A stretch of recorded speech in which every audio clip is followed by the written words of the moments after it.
Good morning. Good morning. KW Advantage. For many years I've been calling this KW Conroe. I know that maybe it was called that, right, Ruth? For many years. Yeah, oh yeah. Conroe. When did the Advantage?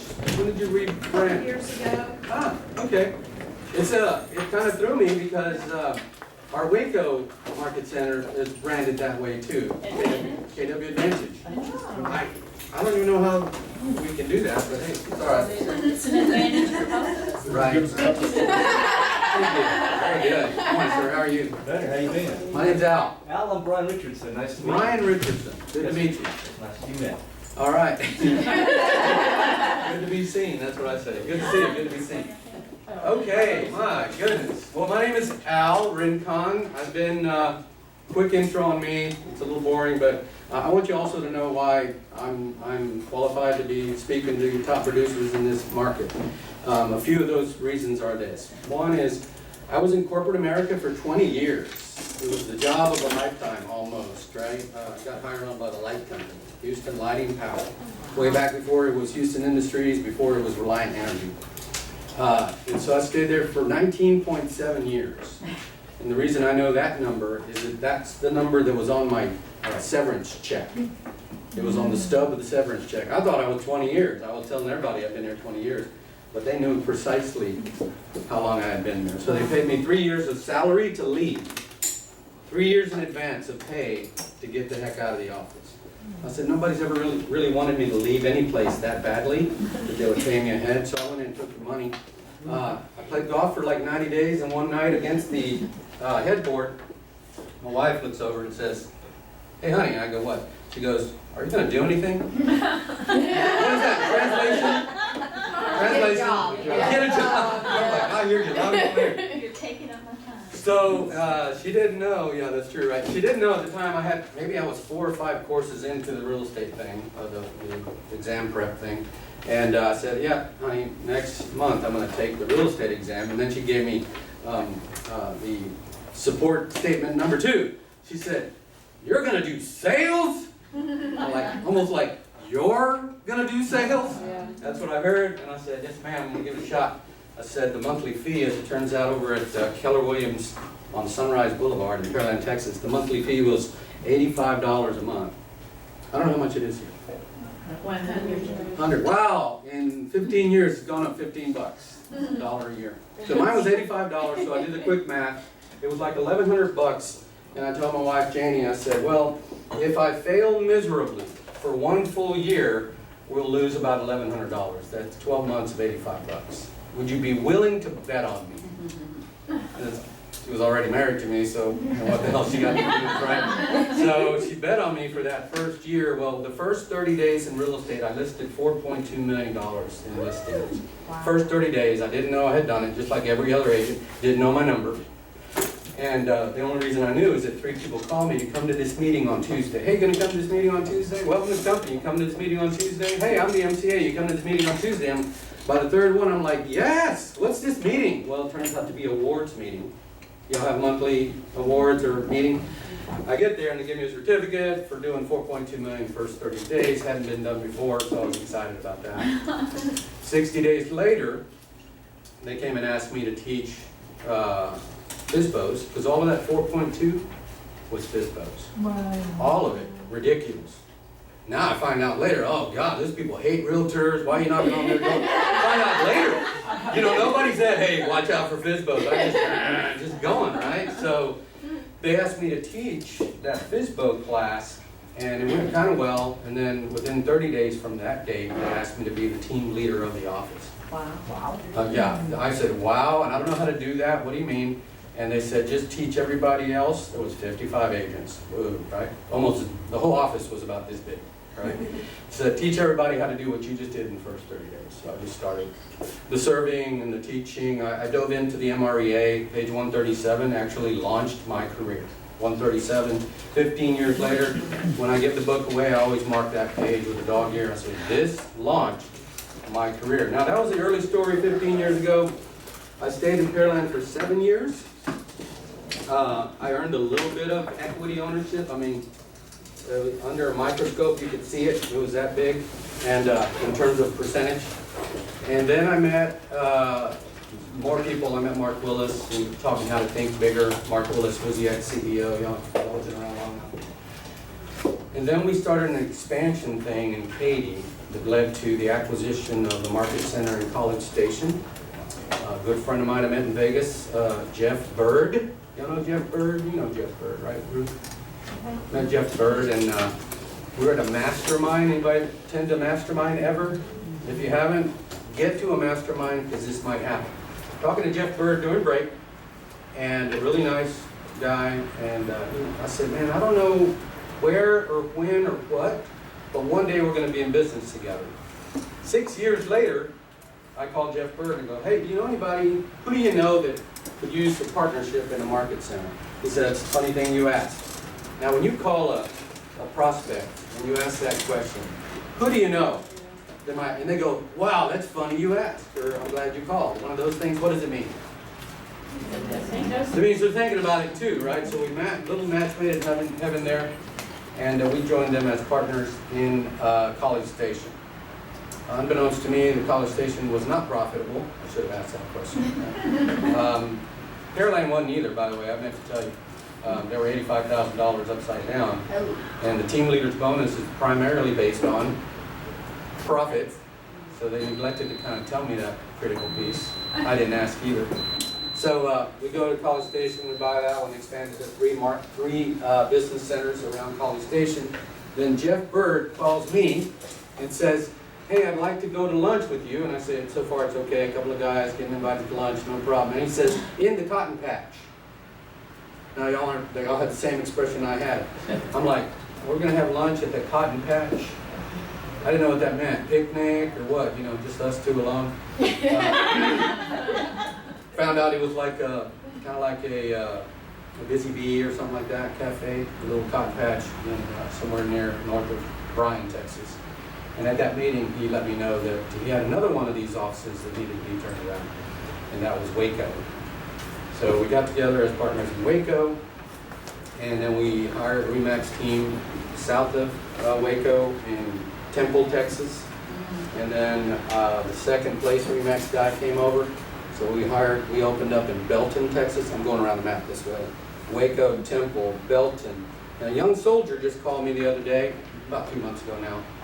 And he says, hey, I'd like to join Keller Williams. I'm just finishing my stint in the Army. He's a captain in the Army. He's 27 years old. He's got a degree in mathematics. Goes about $40 million a year. And he says, I'm pissed off, pardon my French. This Army guy talked like an Army guy. I said, I'm really pissed off. I said, what about? He said, all the VA foreclosures in my hometown of Killeen, Texas. I didn't know. And he pulls out this spreadsheet on his little iPad and showed me this high percentage of VA foreclosures and then his analytics on why it's occurring. VA, how much you put down on VA loan? Nothing, right? How often do soldiers move? Often, no equity in the home. And so what they do, it's no risk on the loan. The young soldier says, I'll just walk on it and somebody will loan me money later. Is that true? No. Right? You can walk on it, but it stains your credit forever. This guy's so fierce about fixing that. He says, I need to come to Keller Williams and solve this problem. And he's 27 years old. And he's just waving the problem like he's, I'm going to solve this problem. I thought, yes, you are. So we joined and opened in Killeen, Texas. And then the most recent one was Brenham, a little business center off of College Station. Brenham, everybody knows what Brenham is, right? All I know about it is we have 1,500 square feet and there's an ice cream place down the street. That's all I know. Really cool shops in Midtown. So that's kind of it. I'm the team leader and a partner at Keller Williams Signature in Katy, Texas. Really good marketing in Katy. So I have a granddaughter. She's 9 years old. One day she probably will be in real estate. Married 36 years, 2 sons. One is Alfred, he's 35, and he's started to become a mega, I guess, over 6 million. Yeah, he's a mega. He's a mega in the Katy office. Pretty cool. And then my younger son, Brian, he's a technology director. He's rolling out Command and Kelly and adding people to the database of our top 20% in Katy, Texas. So that's kind of me. That's supposed to be short, I'm sorry. I just wanted you to know I've kind of been through the KW thing, so I'm not up here BSing about something that's in the book. I've seen most of it. I get to coach some of the top agents. I like to say I had something to do with the creation of the Logan Group. They were in my office for 7 years. They went from personal foreclosure to $803,000 a month in commissions under my leadership. There's a group called Dale Ross Realty, Top Mark Realty. At one time, we had 7 of the largest teams in the Houston MLS in that one office. So, and it changes over the years. So that's what I've had the pleasure of the last 15 years of being a part of. So, and I know this young lady in the back of the room, Ruth, I've known her forever. Not forever, that's an age statement. 15 years. I've known her for a little while. And wonderful lady like you all know. This morning I shared with her, I said, you're one smart lady, and I mean intellect. She's business smart and world smart and great work ethic. Man, I can see calculations. I can hear the clicks going on in her head when we're talking. So that's, you got to know some numbers if you're going to do real estate, yes? Right? 3% of any number is? Right, figure it out. By the way, y'all are at $225 average price point, so know that that's about $7,200 per transaction, right? Y'all got to know these numbers. So that reminds me, I always like to go into this with testing the strength of the room. Wherever I am, it could be a big room, it could be a tight room, doesn't matter. Instead of saying, so how many years you been in the business? That's kind of lame and old school, right? You've heard it a million times. We're going to do this. How many units did you close last year? That'll test the strength of the room, right? Is that okay? Do I have permission to get a little bit like you've known me forever? Can I just get a little bold with you? Say yes or no? Yes. All right, tell me to stand up. Okay. How many units did you close last year? Let's just go. I was in the business last year. 1,922, by the way, Kate. Just so that's it. Now, how many did I close? Right, I'm the leader of the group that closed that. Yes, ma'am. 0. 0. Say it. There you go. Say it with strength. It's big of 0. Oh my God. 0. 64. Thank you for knowing the number. Appreciate that. Yes, ma'am. 6. Love it. Good. 0. 1. 0. I think 15. You're the classic real estate agent. Here we go. I have an idea. It's in the range of 15 or so. All right, good. Thanks for being close. Yes. 76. Wow. Turned his head. You see that? That's I know good. who it is. Okay. So, yes. I'm with her. I know you're just coming. Oh, that's, by the way, there's leverage all the way. Oh, whatever she said. That's my number too. I got it. I don't know that number. You don't know it? Is it north of 0? No. I mean, yes. North of 0. Yes. Okay, good. No, it's a bad year, no. Okay, Yes. all right, yes, sir. 135. Nice. Whoa, almost got water out of the nose on that one. Thank you. 135? What's your first name, sir? Bruce. Bruce. Good to meet you. My name's Al. How many? 23. 23. Yours? Last year, Yes. Last 12 months. last 12 months? Mhm. 4. Good, thank you for knowing. We're doing deals we closed in the last 12 months, quantity. 12 months? Yeah. Yeah. I don't know, that's another classic. 5 this year. Okay, good, we'll take it. 5 year to date, good. Yeah. Russ? 4, good. 68. 68, wow. So, I like it. It helps me, direct questions and statement. It helps me direct through the room. If I had, a room full of 0 to everybody had 0, that'd be a different discussion altogether, right? This lady told me this a long time ago. I don't know why it's coming to me now.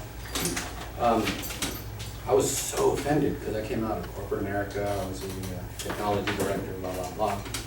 And she said, after about an hour long of her telling me how to grow the business, she said this to me, Al, you're going to have to dumb it down for this industry. I know, I just got my license. I'm like, dumb it down. I thought I was coming to get better. And maybe it was my language, maybe it was my goals. I don't know what it was, but her response to me was 15 years ago. I can still feel the chill down my spine when somebody says, you're going to have to dumb it down. Now, there have been cases over 15 years of being a broker where I knew she was right.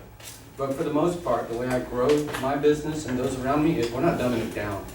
We're just thinking bigger than we've ever thought before. And if we screw it up and we do 80% of that, we're probably still beating everybody else. So thinking big is still a big part of my deal, even though I was coached and directed to dumb it down for the industry. So thank God I didn't take it to heart.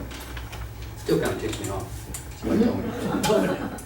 I'm like, maybe, you know what you say inside, maybe it's good for you to dumb it down, right? Yeah. So, So good, that's about me and that's about you, right? I know what you've done in terms of deals. Last thing before we go to the content, what do you want to learn today? Give me some. Number one thing. How to grow it? Yeah. Okay, good. You said you had 68, no, 76? That was You want to grow it? 2018. Okay, that's a really good sign. You're at 76 and still want to grow it. That's good. What else do y'all want to learn how to do today? Make sure I hit the mark. How to manage it. How to manage it. Ooh. Unpack it just a tad more. Unpack it a little bit more. Manage it? What do you mean? There are a lot of moving parts of the business. Understanding the 3 or 4 that are most important to focus on and learn to ignore the rest of it as best you can. Thank you. All right, I got that cleared it up for me. So you order of efficiency. As I grow this big beast, how can I still keep it efficient And have a life. and have a life? God, family, then business. Have a life. Yeah, good. Yes, thank you. You have grandkids? Mm-hmm. How many? 7. Okay, that's 7 big reasons. There's how to manage it right there. Spend more time with them. Be surprised how many leads you get through the darn daycare. Spend time with them. There's a lot of business there. Okay, good. Thank you, Bruce. Appreciate that. What else y'all want to pick up?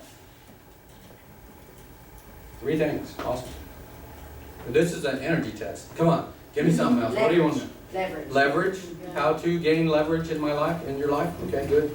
Thing else is, think of something that's impeding you in a big way right now, and you want to solve that, so what is that? Database. See how quick we get there? Database, like your database is too big?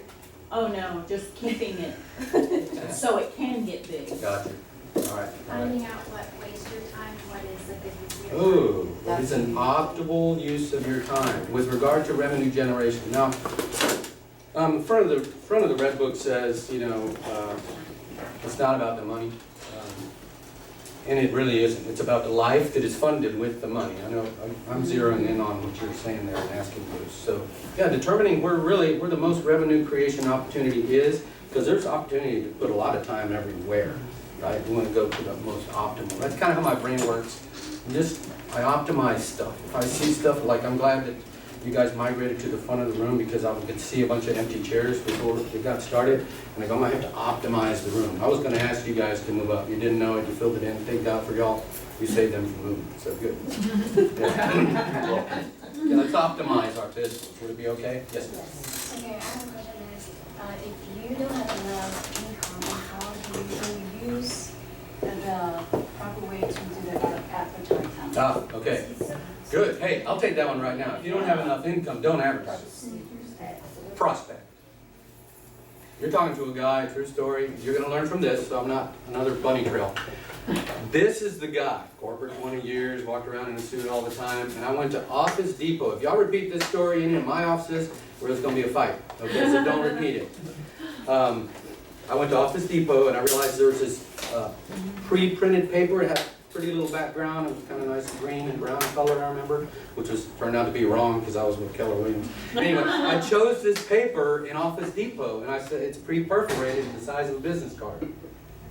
This is going to date me a little bit. I still had a dot matrix printer at home. Oh, my. Shut up. You don't call me, I'm 58, I'll tell you up front. Okay, so I had one of these things, what's that, thank you.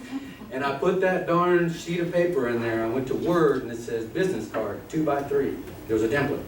I wrote my name on there, my number, my cell phone number. And I'm right, business card, one sheet. No, and by the way, there's probably 3x5, so 15 cards. I put a bunch of them in the darn printer. Because I had money, but if you ask my wife, I didn't have it to burn. Like, right, she's worried about $85 and me in sales, right? What she missed was it was the biggest sales job in the history of mankind to get her to say yes to me. So that I was a really good salesman anyway. Right? So that's my deal. I'll take that one right now and mark it off the list, right? If I don't have enough money to market, then don't market, prospect. And that's What's the it. difference in market and prospect, Al? Marketing costs you money. Prospecting is exactly this right here. That's it. We're right here, 3-foot rule, face-to-face trumps everything. And the power of my questions will create the conversion. The power of my questions will create the conversion. Which this is I've creatively acquired everything I know in real estate from another source. I'm not about creating stuff myself. So the quality, write this down, the quality of your life up to this point is proportional to the quality of your questions up to this point. The quality of your life up to this point is directly proportionate to the quality of your questions up to this point. And you think about it. Should I go to this school? The one question you could not have asked is, hey, should I let them be my parents? Right? That's a choice you didn't have. You just came out and boom, these two people were your parents. Then you got the question, should I stay in this crazy house? Right? Should I listen to my mama when she said get home at 11? Right? Should I speed down this thoroughfare and hit a tree? By the way, that's Al Rincon's story. Hello. Which decision did I make? Dumb. So yeah, should I call my dad and tell him the truth or tell him a lie? Right? All these questions, should I marry this woman? Should I go to this school? Should I live in this town? Should I get my real estate license? Should I contact the seller? Should I do FISBOs? Should I go back to a corporate? Or should I try something I wanted to do all my life? All of those are questions we've asked ourselves, and it's directly equal to the quality of our life so far. Y'all get that? Completely? Yes. So anybody want to share a question they've asked themselves and it turned out good? The last qualifier was to invite people to talk. A big question you've asked yourself in life, and based on your answer, it turned out good. What would it have been? First name again? Brian. Brian. It's my son's name. Brian. Yeah. Big question you've asked yourself, and the answer turned out good for you. Why did you get into real estate? Yeah. And what was the answer? Love it. Gives me quality of life. I can beat my child up at leisure. It's great. Time to beat your kid. There's nothing better than that. Gosh. Okay, cool. Good. It's turned out good for you. Anybody else? A life question that you asked yourself? Yeah. Can I do this? How did that work out? Fabulous. Because limiting beliefs. Yeah, questions are designed not really to give us the answer. They're designed to help us think through the answer. Think about that.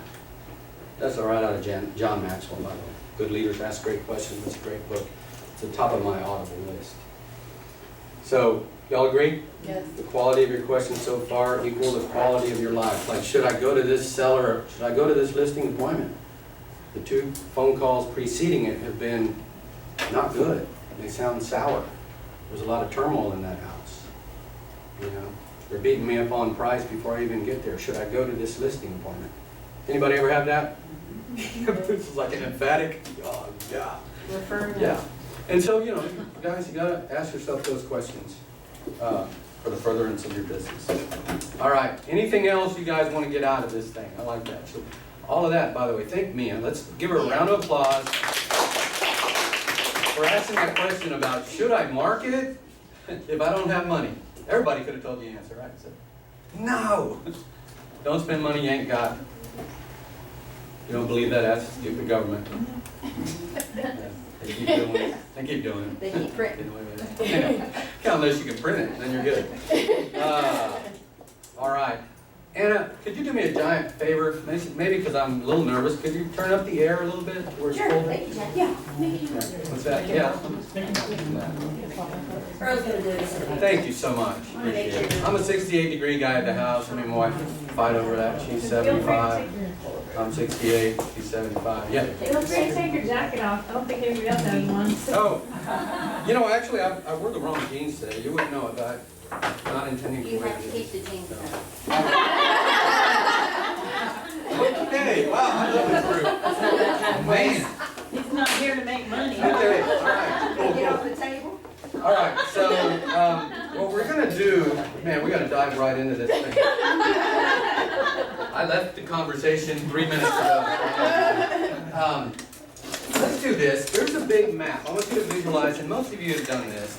You're in tow with 3 or 4 little kids. You're at Disney World in Florida, and you get through the multiple turnstiles with your tickets, and all these kids are with you. And you look up, there's this big old map of the park. And the kids are saying, I want to go to Splash Mountain or somewhere else. And you have to first find out what. There's a big map, there's an arrow that says you are here. And you're like, okay, here we are. If we go around this thing, we'll make it to Splash Mountain or whatever it is. So I want to know, so where are you? Where is this market center? If you had to show me on a map, say, here, I'm right here.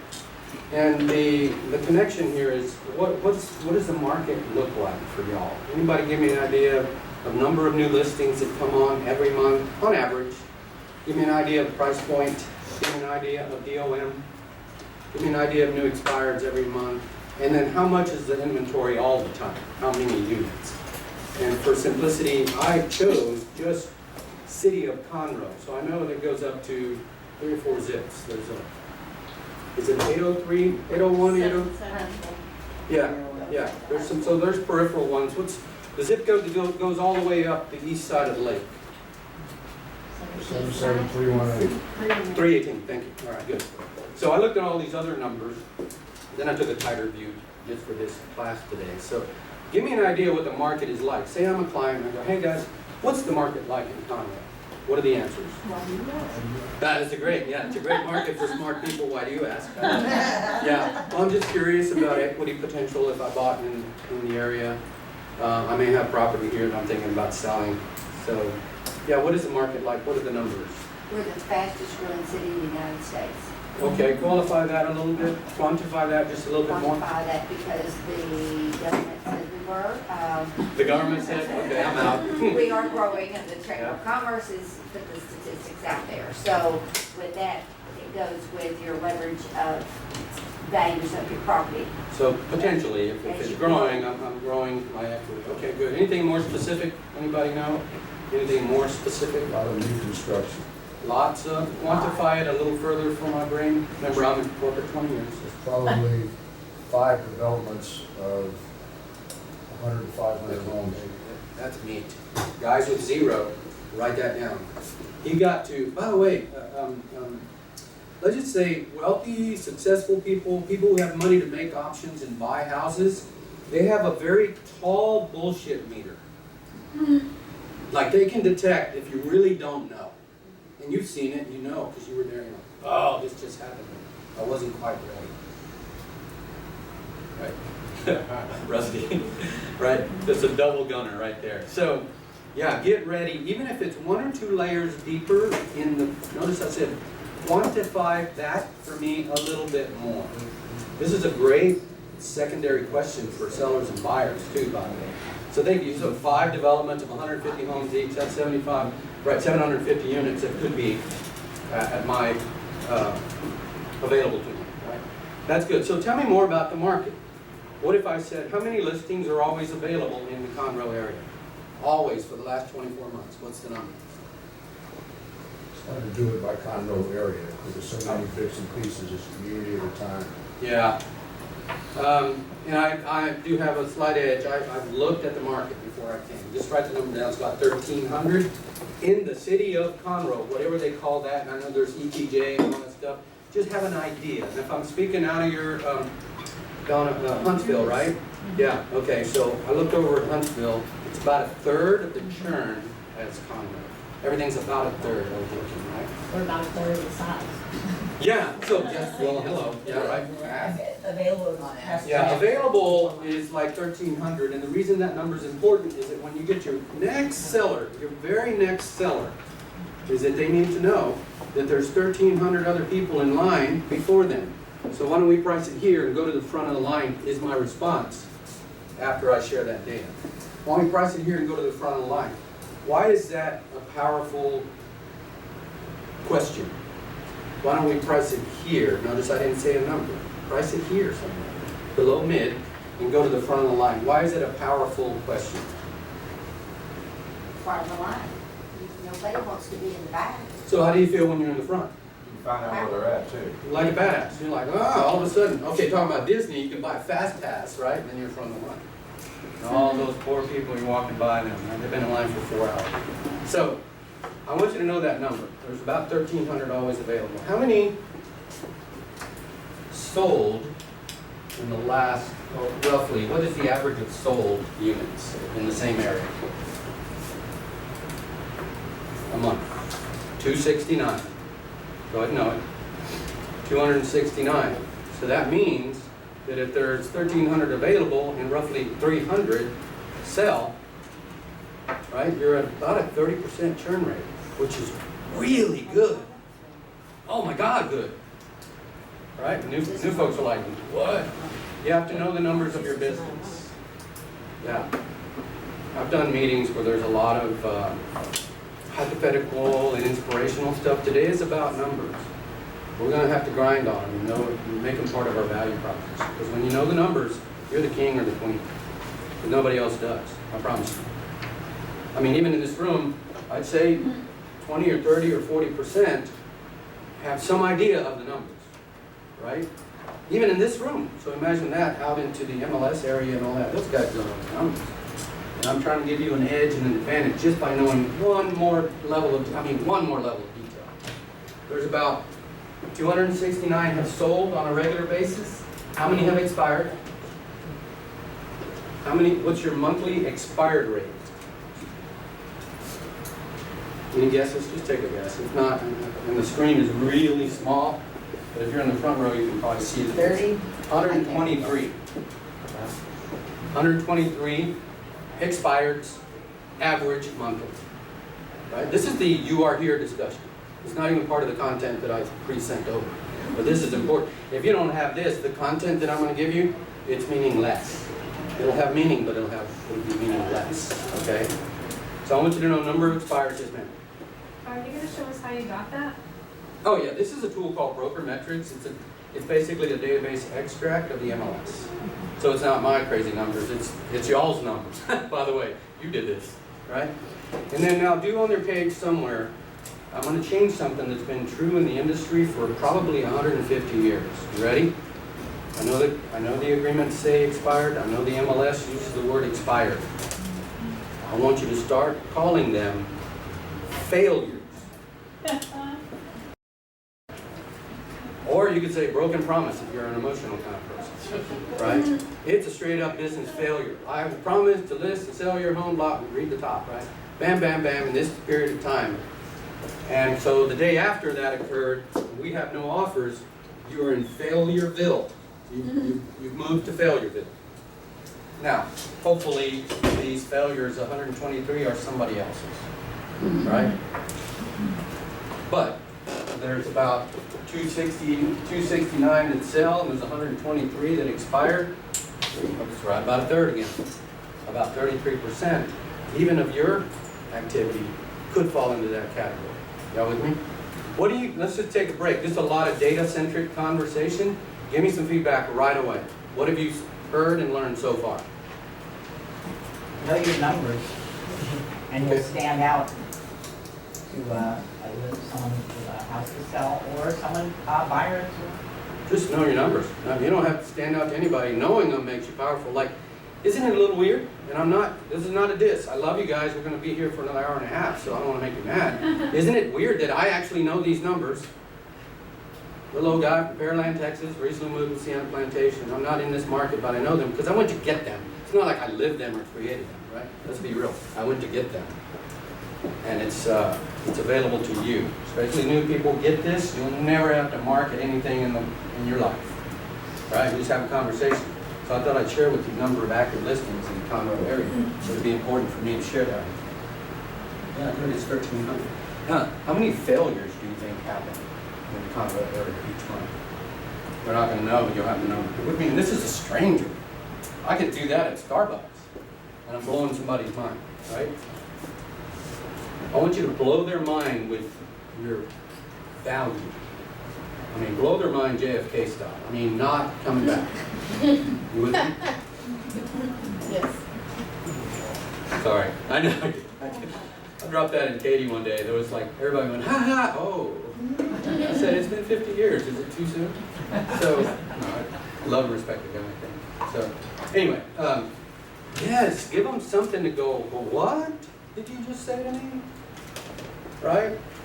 So I want you to know the expireds, and then we're going to do the math on the expireds. 123 every month, and everybody's got to play along. You can take your phone out.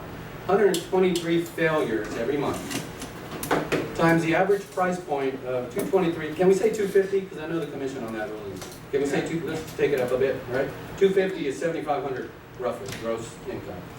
So 123 times $7,500. So that's average commission is what you're saying? Average price point of 250 times 3%, 7,500, yes, average commission, times 123 units every stinking month for the last, by the way, the graph is 24 months. But let's just do 1 month. What's the number?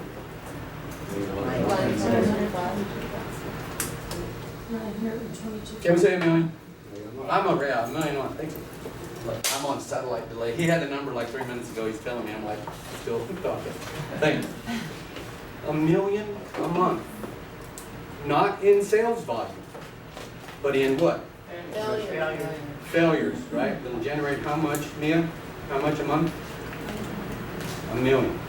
$1 million a month in commissions. Y'all tracking? Yes. All right, so what's your aha about that? There's a lot of opportunity out there. We need to work the failures. Good, yes. This is weird, because Not be a failure. I'm gonna brain twist on you in a minute, because this is so good, who wouldn't pursue this? I'm gonna give you 2.8 million reasons not to pursue this great opportunity in a minute. Yeah, it's the dumbest thing I've ever said. So, and I've got some doozy dumb things, right? So this will be the dumbest thing, because we're not gonna pay attention to this as much as we're gonna pay attention to something else. I just want you to know, there's a, what is that called? Who was it, Hansel and Gretel? With that little kid, what's it? He just left breadcrumbs, right? So they could somehow get back home. Then something bad happened. I forgot. The little oven. The witch, there's always a witch. Oh my God. So anyway, I'm trying to give you breadcrumbs to gross income, right? I just wanted to know if you knew where you were at Disney. I wanted to know, right? Is it important that we know where we are, especially at Disney? Let's see, there's your for sale.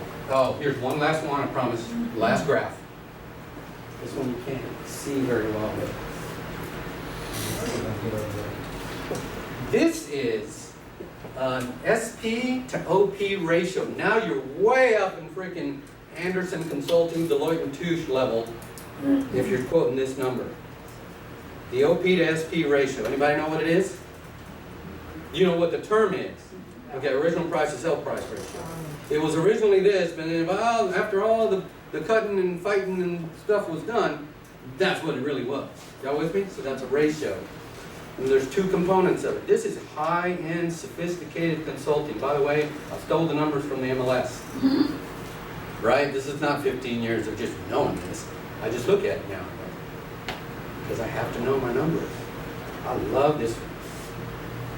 The OP to SP ratio with no price adjustments during the listing period. Y'all with me? Has anybody ever had one of those? Like you went the whole way, no adjustments. Y'all mostly do price adjustments on the way there? Like, come on over tonight, we got to talk about price. The house is a dump, nobody's seeing it, we should reduce the price, right? So y'all been in that conversation, right? So when you don't have that conversation, the original price to sold price ratio is 97.2. What does that say? Give me something, guys. I feel like I'm losing. Price to market. Go ahead. Price to market. Yeah, it's really 97. We thought it was this, but it's really 97.2 of that. Right? What else does it tell you? Seller's market. Could be. It's tight. When no price reductions, it's pretty tight. Y'all following? Tracking? Is it valuable? Scale of 1 to 10. By applause, how valuable so far? 6. Okay, I'll take a 6. It's early. And this is the numbers presentation. My God, it's the hardest one for real estate agents. Because we don't focus on it. We're out there slinging mud and hoping to God that something closes. We're throwing them in the hopper. I want you to actually understand what creates gross revenue in real estate business. You're gonna have to do it, right? Gary Keller says this. He has a great phrase. You've probably heard it before if you've been in the business. You, including all of the 76 and the 68s, and you said 180. How many units, Bruce? 135. 135. So I'm blowing the number up already. Appreciate it. All of these. Fill that number. Just go ahead and mark it down. All of those fall into Gary Keller's statement, and that is, you are successful. Not because of what you're doing, but likely in spite of what you're doing. Yeah, that's what I laughed too the first time he said that to us. I'm like, first I said, BS, I know what I'm doing. And I didn't. Turns out I didn't. You have to know the numbers. I want you to actually be successful because of what you're doing. Very much on purpose. Would that be better if you did it on purpose? Right? I mean, ship your donuts open at like 6 a.m. That 97.2%, what's the time frame on? That's a 24-month period. Everything I looked at was a 24-month period, so it's got 2 full business cycles in the 24-month. Even Wall Street does they do a 52-week look. If you look at stock, it's always showing you 52 weeks. I've doubled that to make sure it wasn't a fluke, right? And it's not. It never is. These stats usually play out. Now, the number I want you to be wholly concerned about and educate the seller on the first night is the second number. The second number is the OP to SP ratio, original to sold price ratio, with 1 or more price adjustments. Now, it can be 1. And you went in and you go, I'm a badass, I did a $1,000 reduction tonight. You know, it could be that, it could be a $10,000 reduction. It could just be 1, or it could be a series of reductions. There's one, and every Friday you're meeting with them because it doesn't sell, and you're meeting over and over, and that's a painful conversation. I'd rather go sell them life insurance than to, and by the way, I did that a long time ago. That's a bad appointment. You're coming over to talk about the day they die for benefits they'll never see. I didn't do too well in life insurance. It's too hard. I'd rather come to real estate and know like 4 numbers, you know, it's easy, right? So 91.2 is the OP to SP ratio. This is your market, which means your activity has created the numbers. You with me? It's not some other thing landing on you. This is the product of your work. So with 1 or more price reductions, 1 or 20 reductions, once you're in that bucket, you get to enjoy 91.2 of OP. Now, you might not remember these, but for some crazy reason, there's always a 6% delta between those 2 numbers. In the Katy market, in the Pearland market, in the Sugarland market, in Waco, College Station's a little tighter, but there's always about a 6% margin difference between those 2. I call it the 6% lie, because you bought their lie on what price should be the first night. And then you cost them 6% of 250,000 average. You with me? Because once you're in the bucket, that's what you're going to get. 91, call it 91. It's exactly a 6% delta. So what's 6% of 250,000? Brian's getting it. Oh, no, sorry. It's like 14, 15. It's 15. Okay, so, yeah, good. So if you have these numbers on the night of your listing presentation, I mean, you ought to be knock, knock, my name's Al, Keller Williams, I came over to list and sell your home, please tell me the story of your home, walk me through the story of your home, and then you sit down and you go, well, first thing I want to do right away is put $14,300 back on your side. Can we just start there? Would that be okay? Would you like me more if I put $14,000? I came here to give you back $14,000. Is that okay? Because remember when I knocked on the physical, I said, my name's Al Rincon, Keller Williams. My trick is I can net you more money. Like I'm already talking the end of the game. This is part of the trick.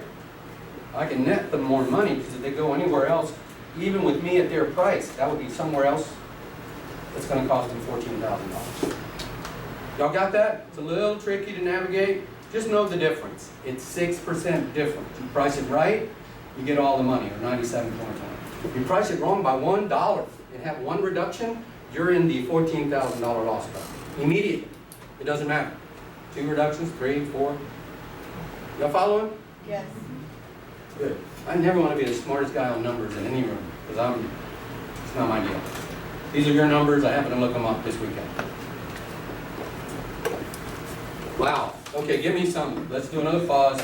I'm getting the accounting glaze over from a few people.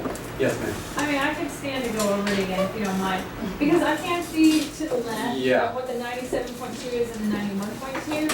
Those are just listings. The top bar, the 97, is listings with no price reductions. Listings sold with no price reductions. That's your sell price to original price to sell price ratio. Okay. Right? So let's just say $100,000 home for my easy brain. 100,000 home, it's going to sell for 97,000, right? Okay. With no price reductions. That means it's priced pretty darn correct, and these 3 points are.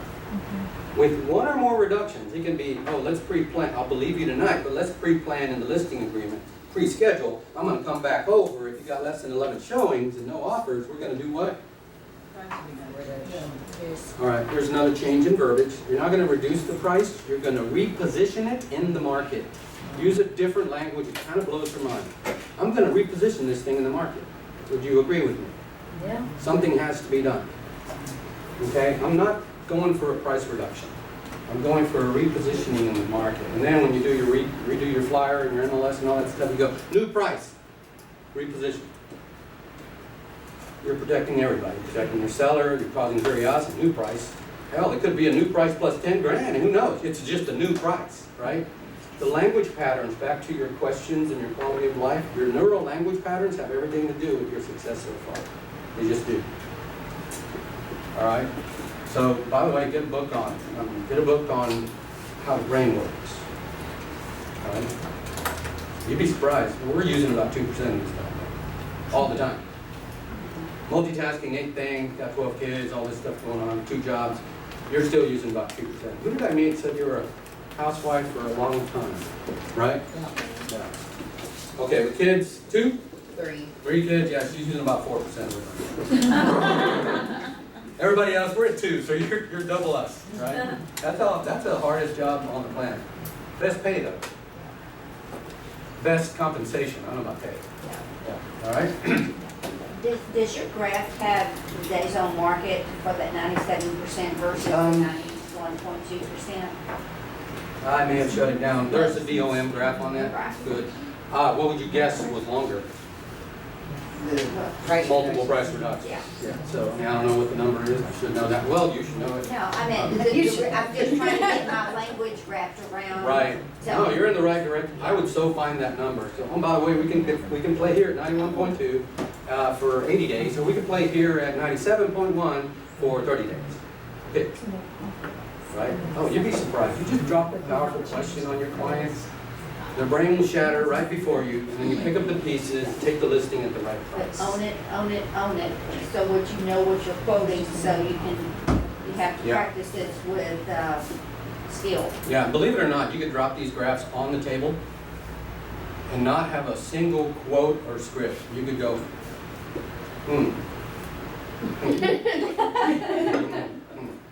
I mean, I'm exaggerating, ridiculous, right? But they speak for themselves. And when they dispute the number that's this, 24 months of data, when they dispute them, there's a powerful question, objection handling 101. Ready? What specifically causes you to believe that's true? Whatever they say. But my mama said down the road, this one sold for 800. Right? Or my aunt or my sister-in-law, who's a realtor for 3 days, said that, oh, we should get this for it. Well, what specifically causes you to believe that's true? That's a question. Notice how it's a question. Remember, what's the purpose of my questions? To cause them to Make them think. I'm already thinking. You need to join me in this thing. That's what I want. It's a little badass attitude, but I want them to join me in it. Otherwise, I'm the only guy they're thinking. You do it in a way that's not cocky and not in their face and not. Oh, you can, yeah, it's called tonality. Like, that was kind of tough. Like, what? I really want to say, what blank are you talking? You know, that's what I want. I want to say that just as a human, right? Say, oh, really? Like, even if I did this is a subdued gesture. Like, I could sit and I go, really, what specifically causes you to believe that's true? I'm even questioning my question. Like, I'm in doubt about what I'm even saying. Call him a liar without. I call them a freaking liar. I called them, their 5th grade teacher, and their aunt. I called everybody in their life a liar just on that stupid little statement. They did. Because guess what? This is my ammo. They don't have any ammo. They're just guessing. They're trying to see who's smarter. I'm just saying, go ahead and declare it. Wear a t-shirt. I'm smarter. Let's get that out of the way. Oh, walk in. You know. You should. I'm smarter. It would ask it, like, if you walked up to my house at 7 o'clock and you said, I'm smarter, I'd have to say what? Then who? Because there's going to be a fight. What specifically causes you to Yeah, there you go. Really? I'm sorry, teacher. Okay, man, can we just go to the good job, was that good? Yeah. All right, will you use it in Yes. some way? All right, good. Let's do the content. I love this class. So what page in the MREA launched my career? 137. Good, so what's on page 137? Back page of this. That, yes. That's what's on page 137 of the MREA. What do we call that little drawing? Bullseye. That's one. Target. I'm glad you finished the I part in a hurry. You said bulls, and I was like, whoa, whoa, whoa. The strategic model for generating leads and building relationships. Target. Yeah, it is the lead generation model. You all know that by now if you're veterans of KW. And this is where I always get, I'm being really transparent. I get a little bit scared, then we go, oh, the same thing? Y'all are thinking, we've heard about this. And then we have this, well, hearing about it and doing it, it's different. We talked about that before the meeting. What do you mean by that? Well, I mean, you can know how to get from here to the lake. If you don't jump in the car and drive there, you're not gonna You get never there. get there. That's pretty good. I was so excited. They talked about, I punched in the thing, it was an hour and 39 minutes according to the map. Beat it by 6 minutes. I was so excited. And I stopped for bottled water too. I still do it by 6 minutes. I like to do those kind of weird things. Get back. All right. 137. What do y'all know about it? Tell me what you know about it. Give me data points around this model. Who you know? It is. What else? And who you don't know. It's about staying in front of them. Stand in front of them. It's the migration, moving them from one point to the next. Love it. Migration. Reminds me of Animal Planet. I love that station. Good. I love that. All right. What else do you know about this? Donna? You're awfully quiet back there. Works. It works. What do you, why do you say, you said that with some certainty. Because it's giving you personal contact. And Keeps you- it's constant and consistent.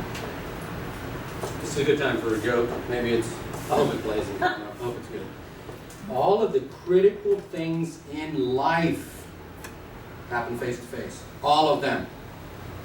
You're right. You took me right there. It's, man, you're getting right in front of it.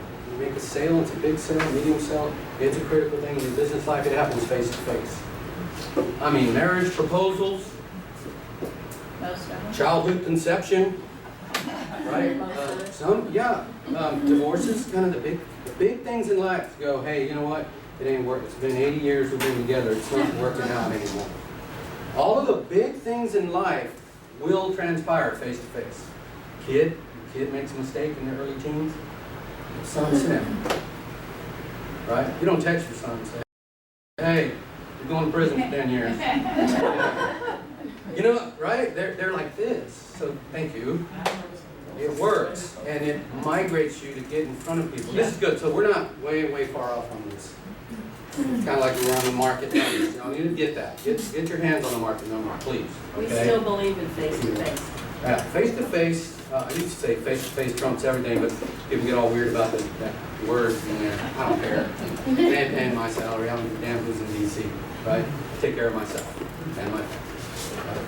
So, Trump never sent me a lead, nor did Obama. They didn't send me a darn $1 million lead. They're still up there lying to people, so. I'm just, Touche.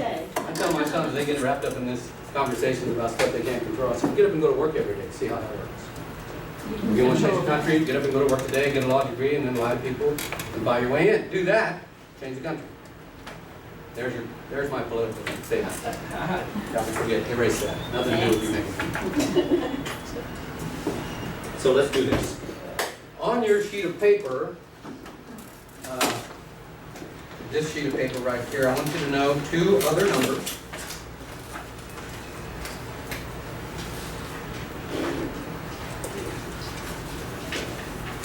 Is it on the outer two rings? Write the numbers 20%. On the GP haven't met and the targeted general public target, 20% in those two rings. 20%.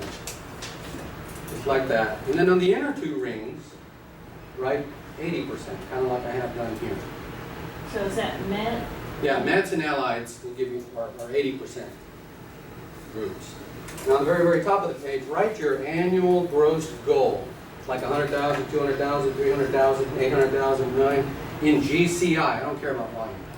This is your gross revenue goal. So you're 100, 120, 150, 250, 400, right on the very top there. I'm going to put Lance's number. $803,000 a month. Write your annual goal, okay? So just write a number on there. What are the numbers? Now share with me. What'd you write? 350? Good. Mia? 300? 250. 250? What about over here?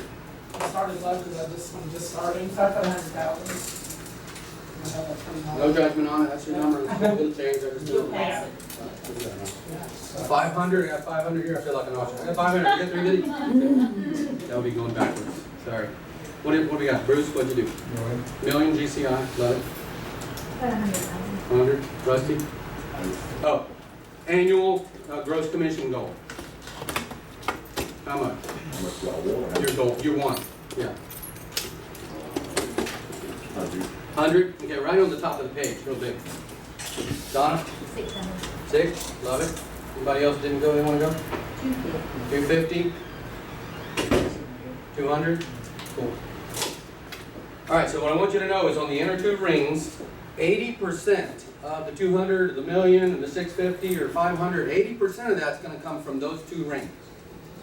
Which means how much is gonna come from the outer two rings? 20. 280. Close. It's all right. I got distracted. So if I had, y'all know about investments, right? You make an investment in the stock market. There's this one stock that you put $1 in, you get $2 back. Another stock, you put $1 in, you get $8 back. Which one do you put your last dollar on earth? What an eight. Everybody on the 8? Yeah. You would stay in the room. You gotta know the math or the numbers, right? You have to know that. So I want you to know, for the purposes of this discussion going forward, we're gonna kind of take that 20%, we're gonna toss them over there for right now, right? It's good money. If one stumbles in, like somebody walks out of Walmart and chases you down because they saw your car, you know, a little magnetic sign, and they chase you down and they look kind of sane and they're motivated, usually it's a crazy person chasing you out of the store, right? If they look legit, throw them in the darn bucket, right? If they look crazy, refer them to Brian, get 25%, and not mess with them at all. He will take them, I can guarantee you. He will. My point is, they're legit, they will tumble into your life. I don't want you to purposefully look at them right now, because it's just too dang much good in the middle of the pie. I love pie.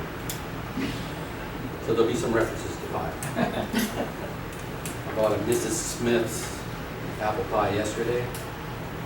One piece at 6 o'clock, one at about 9:30. The 9:30 was a violation of all good things. I know that. But Jane, my wife, was saying, "You sure you did your little exercise this morning?" I go, "I'm positive I'm gonna have more pie." So, yeah, the inner part of the pie will bring you 80% of your money. Are we just logically okay with running our business there? We're okay with it for now? I know you believe in moving them in. That's part of the trick. And I want you to know there's a lot of money right there in the middle. Y'all still with me? Yes. All right. So from here, I want to take that 80%, the middle of the pie, this is the Met Group and the Allied Resources, and I'm going to take you back to 7th grade biology lab. Remember you had labs? You all have labs? Where the frog was. The frog, yeah, the frog, and if you're out in the country, pig, you know, the whole thing, right? What? Didn't think we were talking about cadavers today. Okay, so we're going to go to that lab that we had back in science, 7th grade, and there was a big old black microscope. Remember those? And then we put some junk underneath it, and we saw it. What was that? Blood. Put stuff on blood? Cells. Yeah, for us it was just paramecium and amoeba. Nobody drew blood, but that's an interesting, maybe things have changed. It's like, come over here, kid, you imagine? Stick them with a pencil. Word on this. So we're looking under a microscope now at the inner circles. We're looking under a microscope. and we're gonna see this. It's the same page, but we're doing a different page just to not clutter the page, right? Looking under that microscope, these people, all these little bubbles are the amoebas, paramecium, whatever you see in blood, right? In depth and in detail. So here's where we really gotta work together, guys. Because usually I'm drawing this up on the board. I need to see y'all doing it. So on your bubble sheet, I call it the bubble sheet, I want you to do this. I want you to go to the friends bubble. Now, in multiples of 10, give me an example of multiples of 10. What are they? 10, 20, 30, 40, thank you, good. Believe it or not, I have to explain it sometimes, okay? I work in Katie, right? So, in multiples of 10, go to the friends bubble and write the number of friends that you have. Not Facebook 3000. Oh, like Yeah. real friends? Friends, and the way I say friends is somebody either at a backyard barbecue, you had, you've seen them over and over, they're friends. You call, or another way to tell friends is if you dial their number, they go, hey.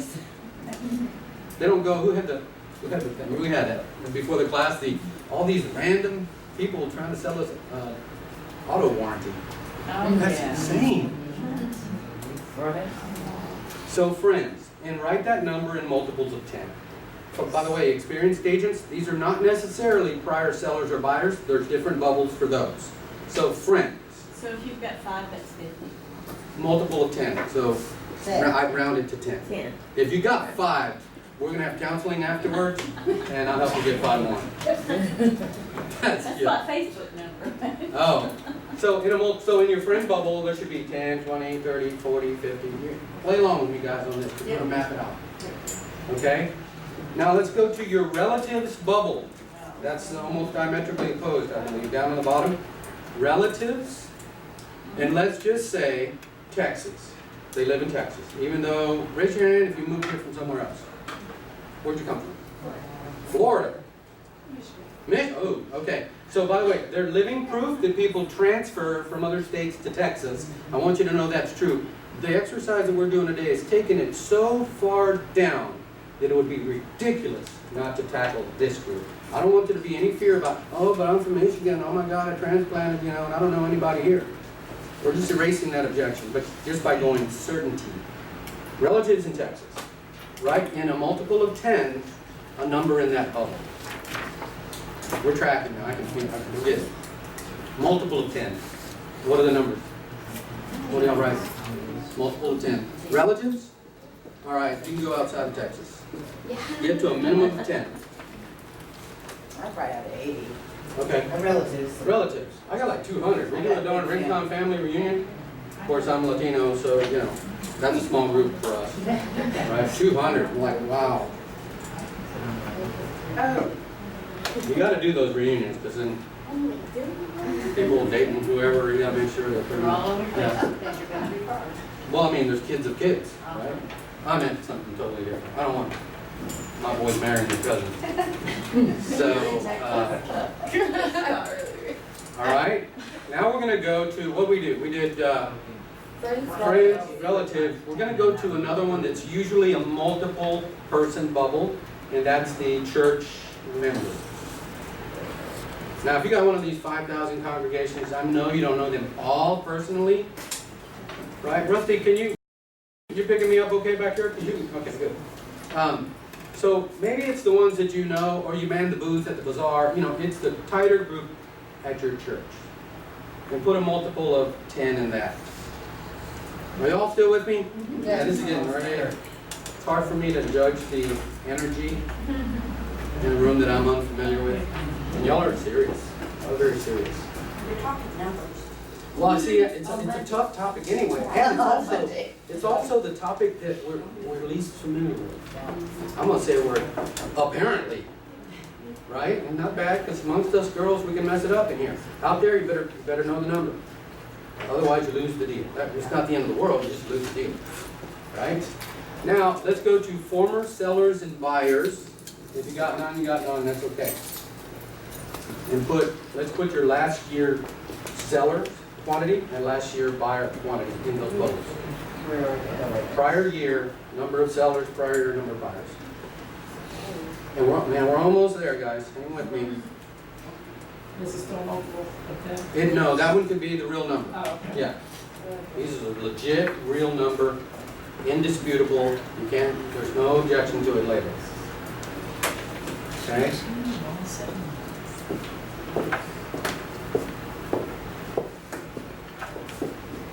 Now we're going to take single dots and put them in certain places. I'll give you the first one, spouse. Go to the spouse bubble, and at any given time, you should have one dot there for one person.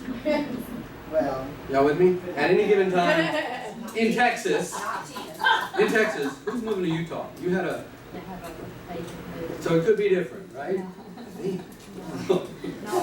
I'm just saying, right here, right now, at any given time, please put one dot in the spouse bubble. Now go to banker, put one dot there. Go to doctor, please, at least have one dot there. Please have a doctor, guys. Right? Find doctor. Now while you're in that same medical area, go to dentist and put one or two. It's like an inspector, you better have one or two of these. And ladies, well, men too, right? Just put two on the jeweler bubble.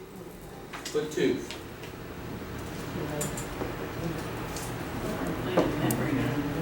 Yeah, now this is really important. It's going to hurt you. It's going to hurt your wallet right here just a little bit.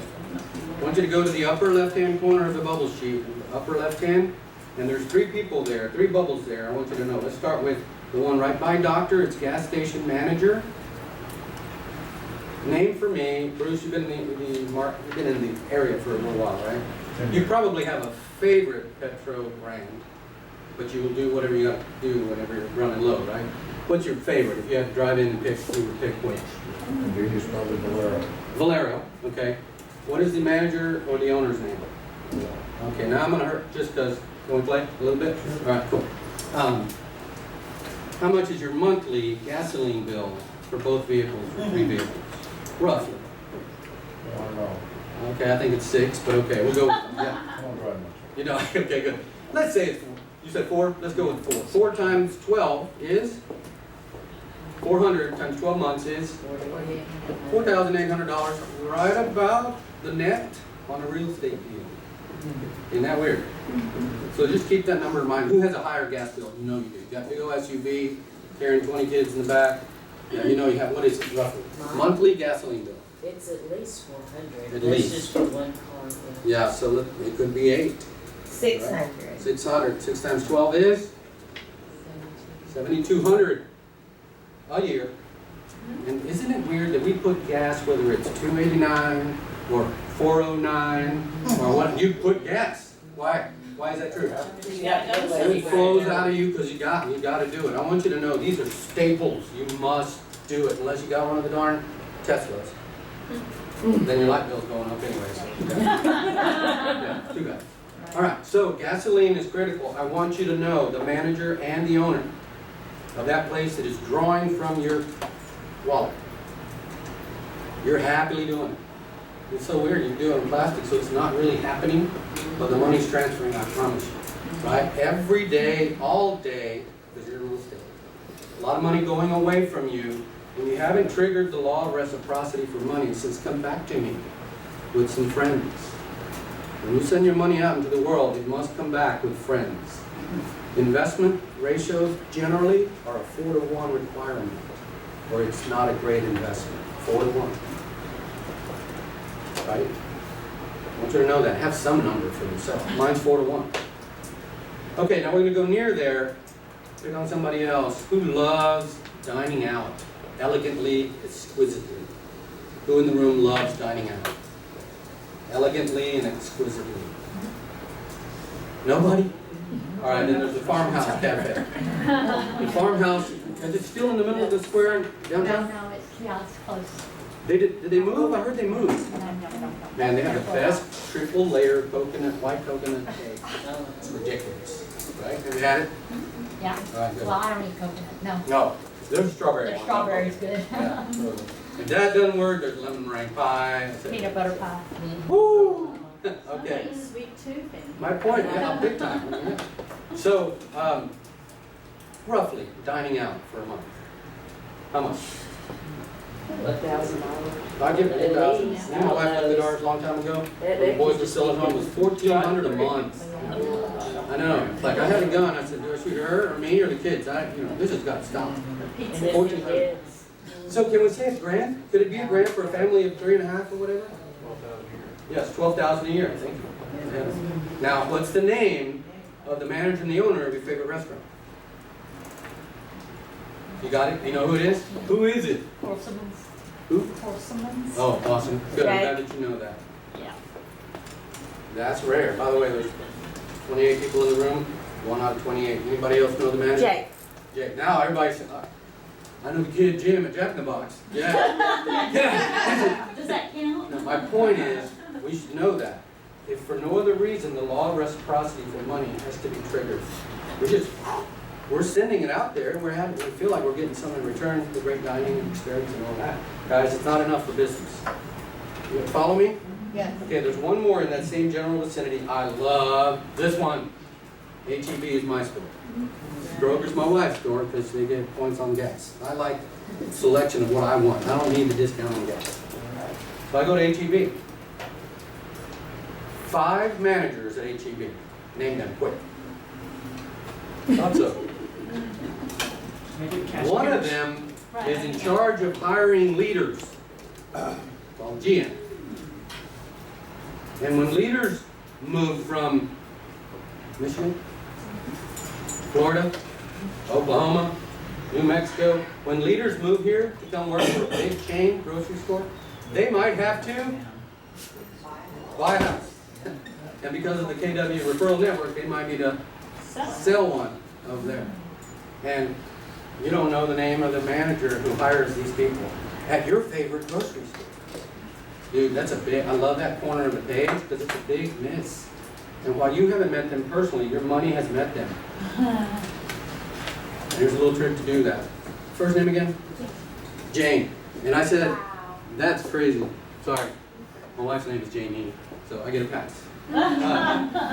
So Janie really dislikes it. When I'm in line and they're going bleep, bleep, and cashier Jane is going bleep, bleep, scanning all my stuff, right? And somehow Janie, my wife, goes to the end and counts everything, makes sure nothing gets left in the bag. And I always get left scanning the card. And so, cashier Jane, thank you. Thank you for being here today. You've really handled us very well. Appreciate it. Is everything going okay today? It is? Oh, Yeah. What makes it great? had a great breakfast. Okay, tell me about that. No. Yeah, well, good. So we come here all the time. Translation, write this down. When I say I come here all the time, me and my family come here all the time, translation is, my money comes here all the time. Right? I almost want to do this. We come here all the time, me and my little money. Right? We come here all the time. You can say that at a restaurant, fast food place, a business, the break check place, whatever. We come here all the time. Gasoline thing, right? It's a nice little entree. And so cashier Jane, I tell her, and we always have great service. Today was a little extra. So I wanted to thank you for this. Your smile, your speed, it helped us. So thank you. Now it gets weird. This is where my wife, Janie, dislikes it. And I stay there a little bit too long for comfort, and I go, so who would you say was in charge today, Janie? What's the name? Make it up. Manager Mike. Oh, yeah. Manager Mike, would you do me a favor and call Mike over? She's scared to death. She's scared to death, and check this out. And you go, don't worry, it's possible. So I let her off the hook. This is weird, it's a little bit of interaction, but I'm going for the manager of HEB. Right? It takes a little bit of navigation. So, would you bring Manager Mike over? Manager Mike, aisle 5, distraught customer. Right? Come over, Manager Mike. Mike, my name's Al. This is my wife, Janie. We just wanted to tell you 2 things. Number 1, we come here all the time. What did I really say? Y'all are good. This is like Catholic Church, man. Y'all are bam. Y'all are right on the cadence. That was good. So we come here all the time, me and my wife. But today, cashier Jane was extraordinary. Now look at, no, she's not freaked out. She's like, you're not even the cashier. You're smiling. This is fake. You know that, right? It's like, she's like, yes. And I'm like, I'm pretty sure it's because your leadership and training. My name's Al. Right? That's it. Now I have met this dude, he's in my microscope, right? But he doesn't know you're a realtor. Correct. So I don't want to jump all over him right there. Now he knows though, I come here all the time. You Hopefully, give him a card right there? you bought like 1 carton of milk, Hopefully. and then you go back and you're gonna get some more. No, you're gonna go back, that's my point. These people are already in your bubble. Because your money's there every day. My money's there, it's been there. Don't make me add up how much it was. I can see you too, because they got security, they know now. Right, who you and are. there's the script change. We come here all the time, check the camera. Don't do that. Don't do that. Check the camera. Yeah. See what I'm doing here? What am I doing? You tell me, what are we doing? You're exposing yourself.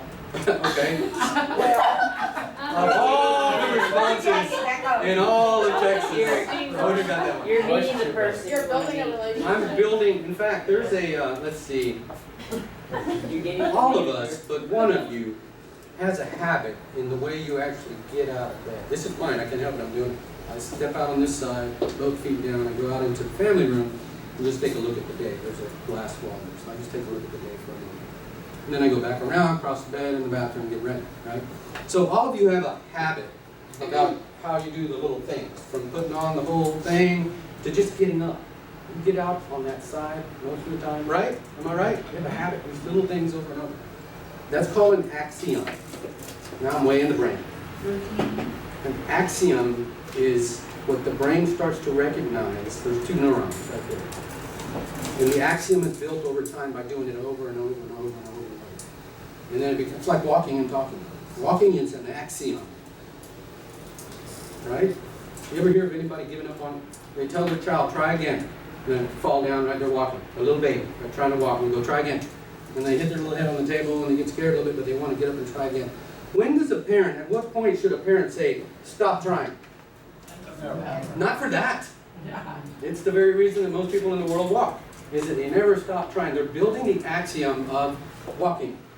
That's what we're doing to the brain. It's this little cement thing, like a rubber band piece that ties those 2 things together. Think about walking, walk. It's that. So I want you to develop a habit of building these relationships in your own way. I'm giving you some crazy examples that actually work. And if you don't believe me, ask my wife. She has this certain cringe about her. That's just her gesture for fear. And man, we're at a restaurant. She's sitting here, granddaughter there, 2 sons here, and I call the guy over from steak place. And I go, Mike, it's been really good tonight. Thank you. We come here all the time, but tonight was extra. Who would you say was in charge tonight? It's a script, you can tell. You do it the same way, right? Manager comes over and says, hey, you know what? My name's Al, this is my family. We come here all the time. It's always great. Tonight, it was exceptional. This guy right here crushed it. He was available just right. He was unavailable just right. And I just wanted you to know, he's good. And that's not what he was expecting either. He was expecting, The manager the whole way from where he was asleep in the back room, the whole way, he's like, oh crap, I I gotta. have to deal with something. So I've done something there also, it's a little deeper. I've done a flip on his emotion. Now I have emotion at play. It's kind of like a little ball in my hand. I can do whatever I want with it. In a good way. Right? Think about that. Once you have emotion at play and in control of the emotion in any dialogue, including this one, you can do whatever you want. You with me? You'll get that visual? Little rubber ball, a little red rubber ball. Just kind of do whatever, squeeze it. You get to some motivational conversations and a seller discussion. Right? A little bit of that going on with the right questions.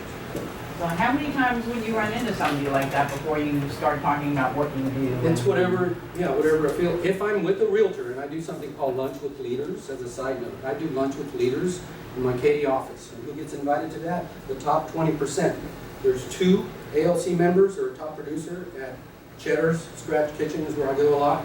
There's 2 of those, and then there's a new agent. I'll invite a new agent who joined this week or whatever. And they're like all starry-eyed because they're with y'all. The AL, they're like, well, I'm having lunch with Al. Of course, they think you're in trouble, because I'm the broker also. Oh, darn. You called in as broker. It's never the case, right?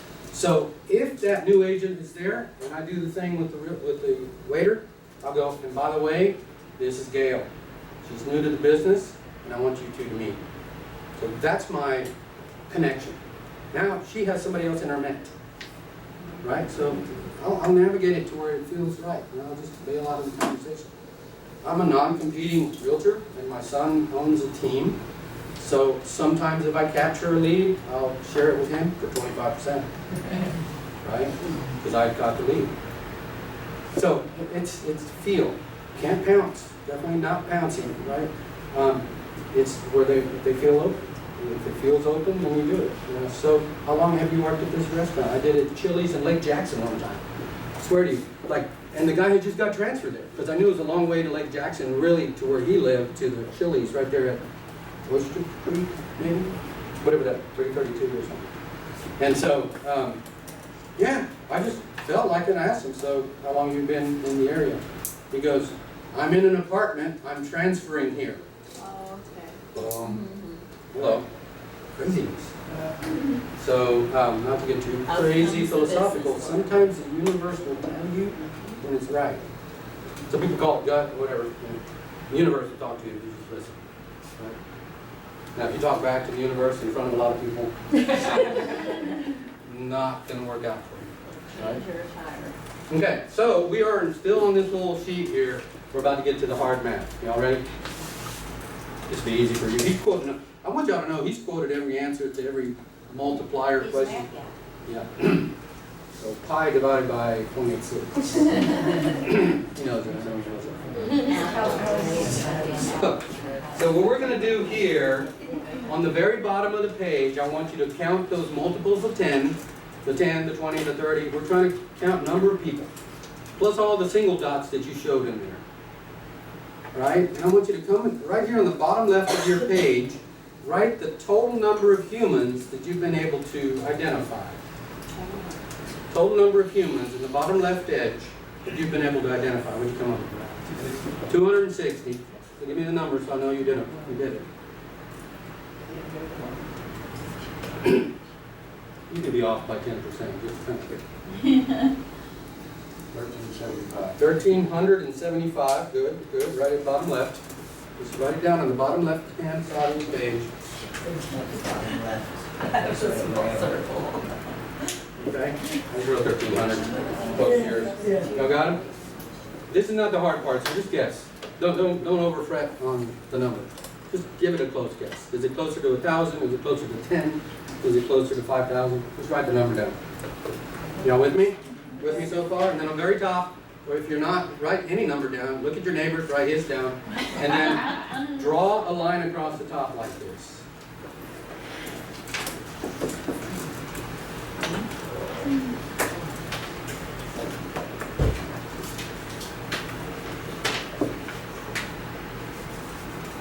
Then with equal emphasis, draw a line on either end of that line.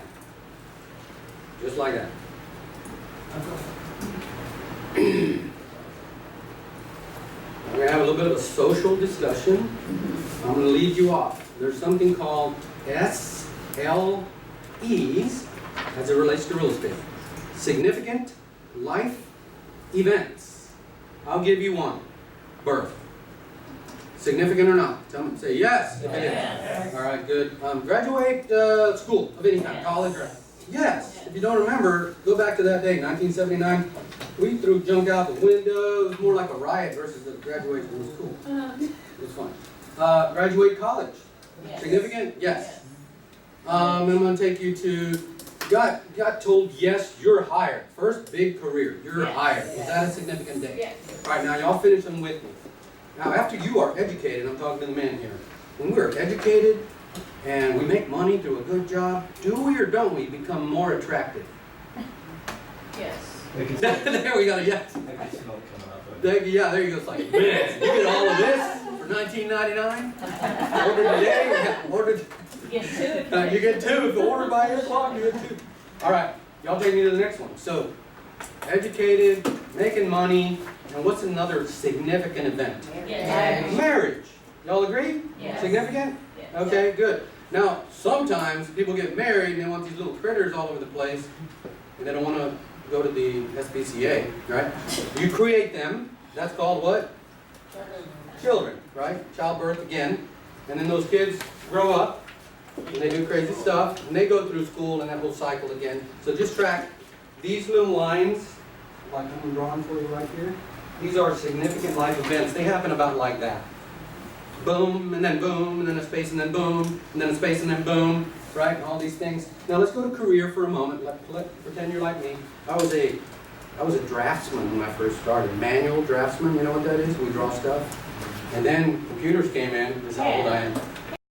CAD came in, and I was the supervisor of the CAD group, and then all that stuff happened. So what are those called when they told me they gave me more to do, they gave me a little bit more money? Promotion. Promotions, right? And then 19.7 years later, what happened? Retirement. Yeah, severance. Not quite retired. Included.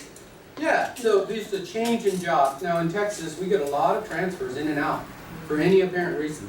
In Texas, especially Houston, we got like 5 major industries: technology, medical, we have the arts, we got pro sports, we got oil and gas. We're blessed. There's a reason those numbers are tall, right? Go to Killeen, Texas, man, there's like 3 expires a year or something like that. It's crazy, right?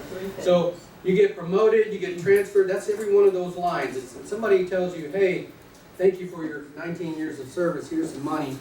Won't see you Monday, right? Yeah, of course. That was a significant day for me. I remember I called my wife. I was taking the Metro Rail downtown back to Fannin, the southern depot of that. And I called her. I said, hey, hon, I'm going home. And she goes, yeah, there's so-and-so in the fridge for lunch. I go, no, hon, I'm going home. I'm done. She thought I was going home for lunch. I'm like, we'll talk money later on. Right? We're going to dinner. So, what else? Is there termination in career? Sure. There's relo in career. Now, go back to relationship. We got the marriage and the kid thing, and then 7 or 8 years later, people start to second guess. And then there's the other big thing. What is it called? Divorce. Divorce. Is it significant? Yes. Okay. All right. So then when you get divorced and you're alone for like 80 years, you might think about what? Downsize. Get remarried. That happens. Right? Downside. By the way, guys, never use that in a relationship conversation. Yeah. Yeah, I'm leaving you and I'm downsizing. That would not be good. That's where we can go to prison, right there. Okay. Then retirement is one that's significant. And I'm going to go ahead and cut to the chase. The very, very last bar is death. Significant? Yes. Yes.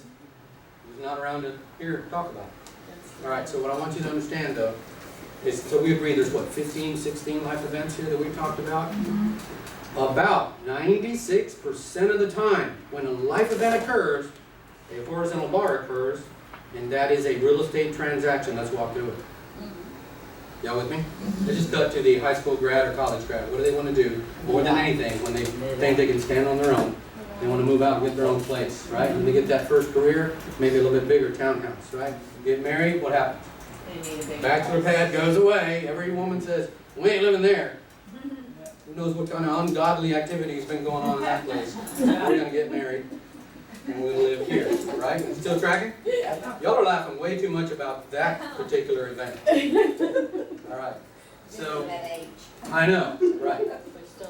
And so when you buy this 1,800 square feet single story, and then your wife comes home and says, hey, guess what? There's going to be 3 of us.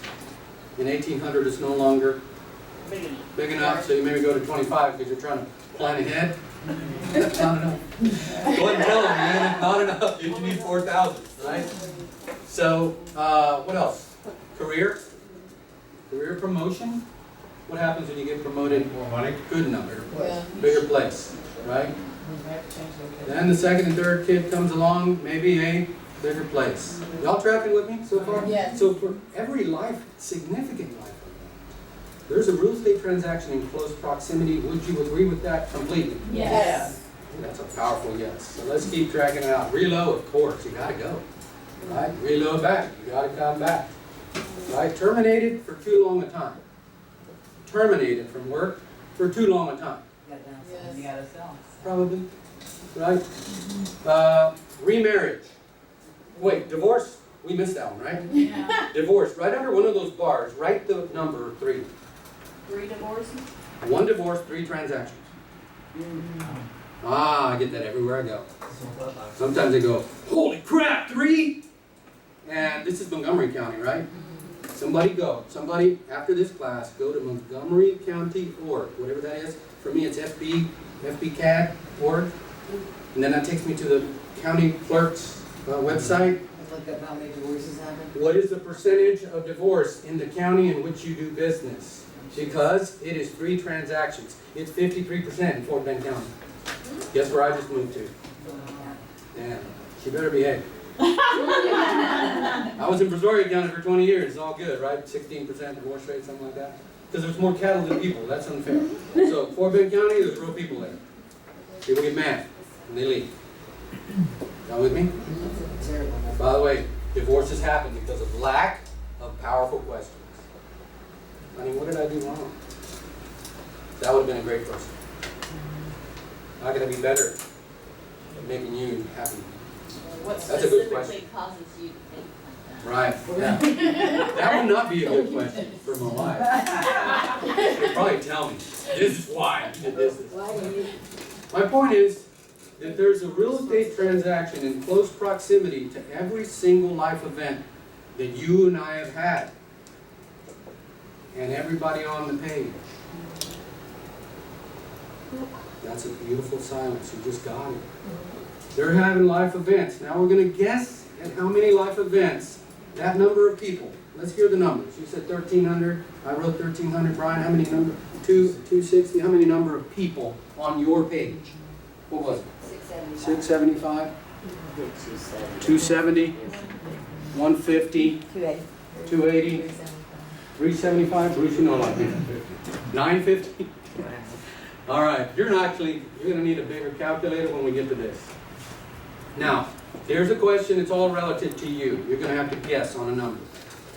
During the time that you've known these people, if you're younger, it's tougher, but so what? Build a bridge, get over it.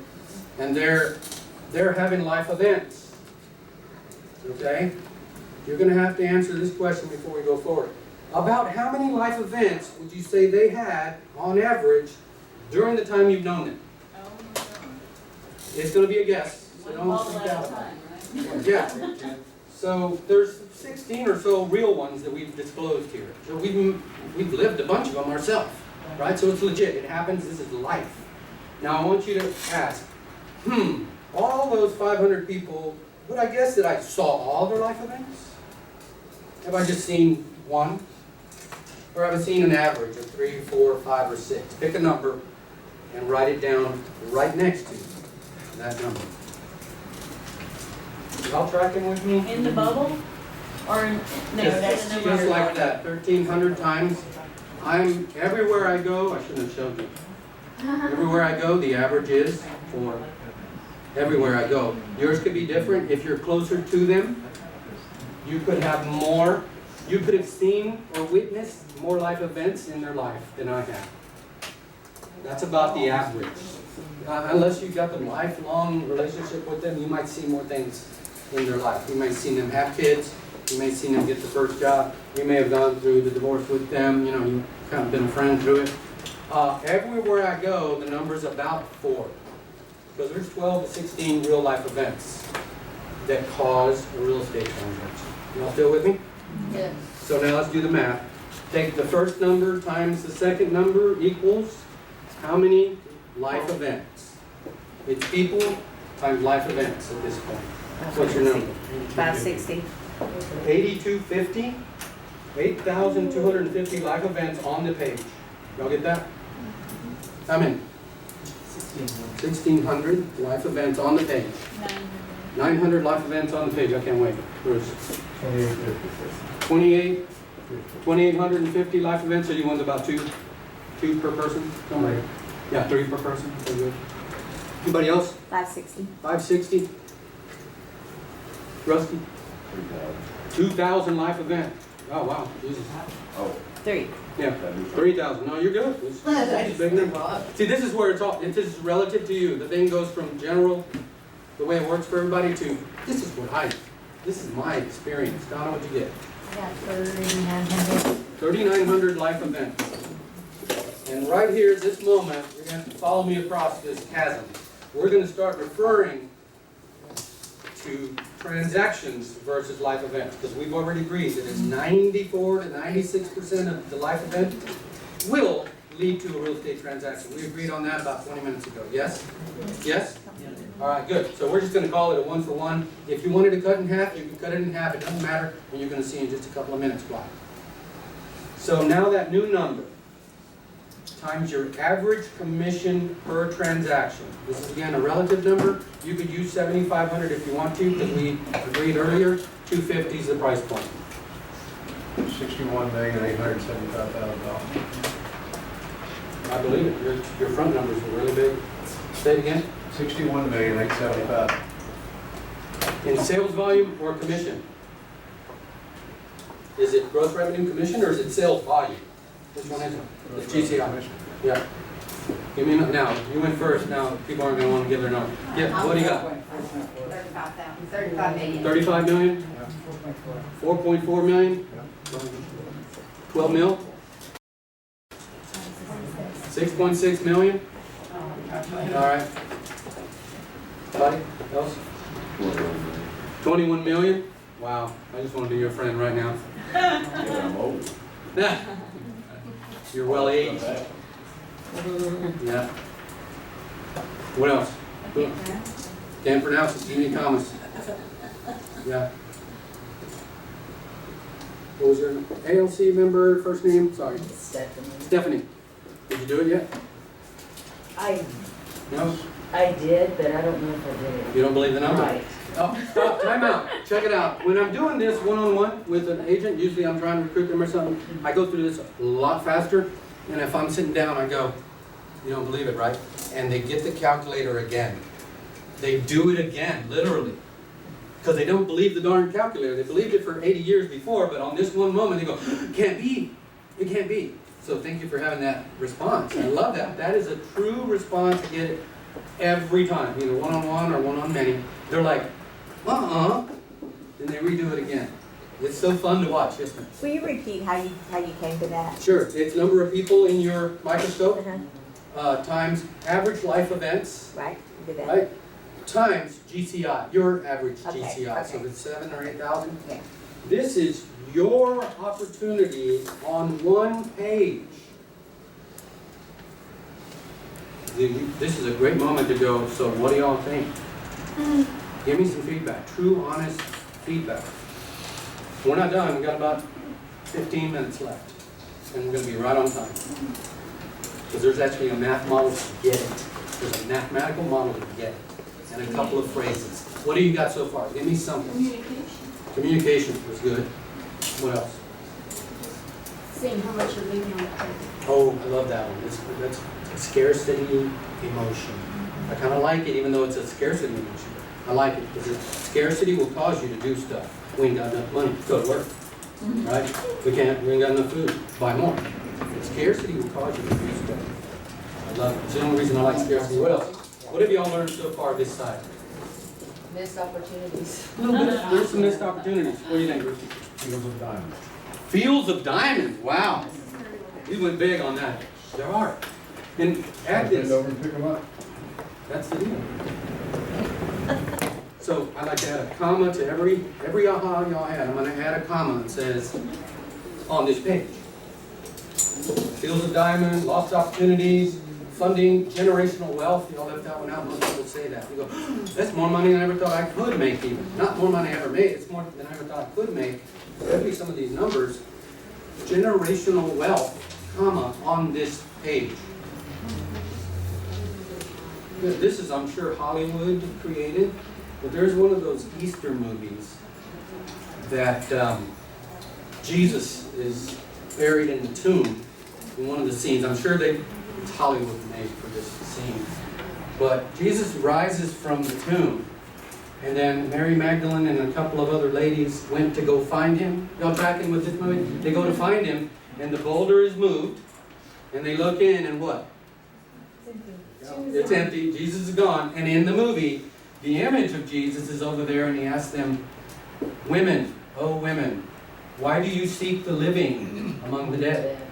Do you remember that? I forget what movie it is. It's one of our favorites. Anyway, same thing. If you ain't looking here, you're seeking the living among the dead. That's 20%. They're just dead right now because you haven't extracted the full value of this one. It's on the page.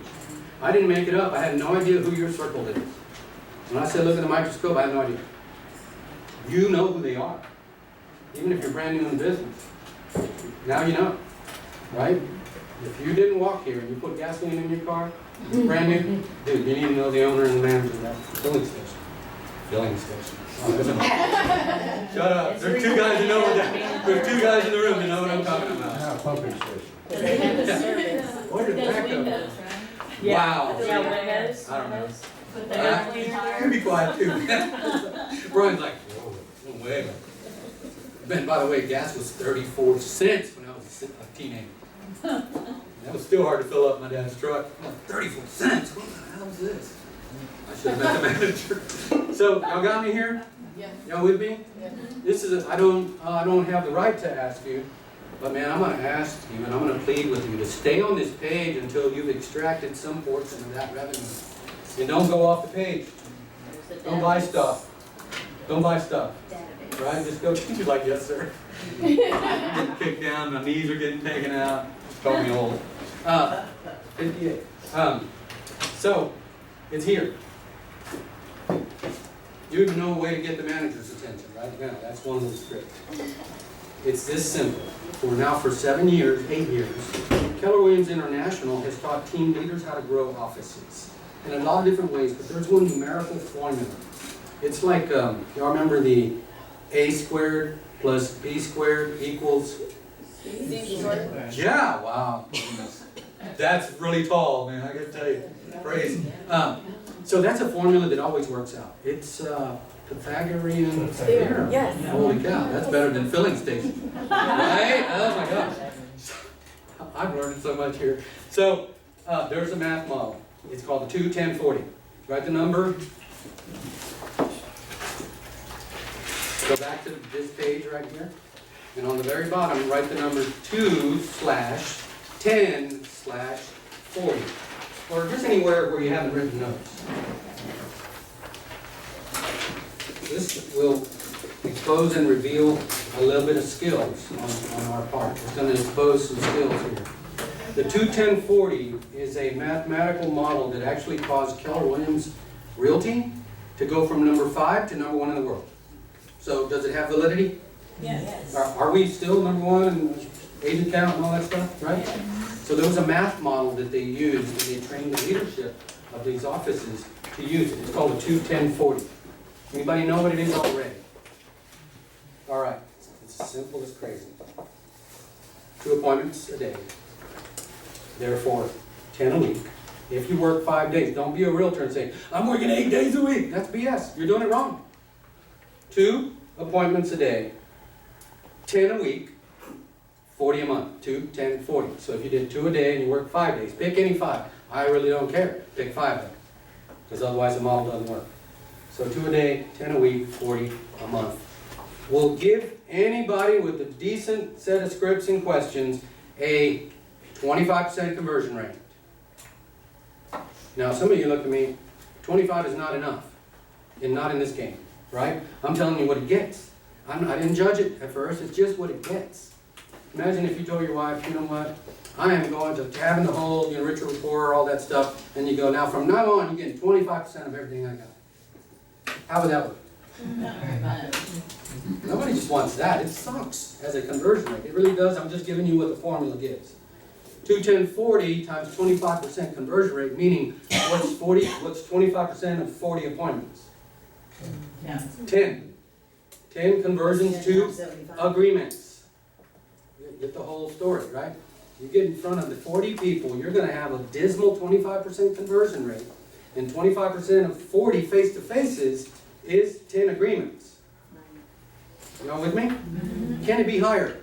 Sure. Can it? I mean, it should be, especially for the seasoned people here. You're slamming and jamming, they know you a lot better, and you've already got proven performance. All those things working for you, it should go north. I'm saying everybody baseline 25%. So that's 10 new deals a month. 10 new agreements. So 10 new agreements times $7,000 an agreement is how much?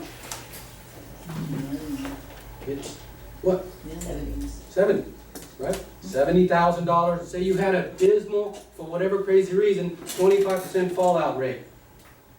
like 25% of it doesn't go to closing. Still 50. Still 50. And what's 50 grand a month?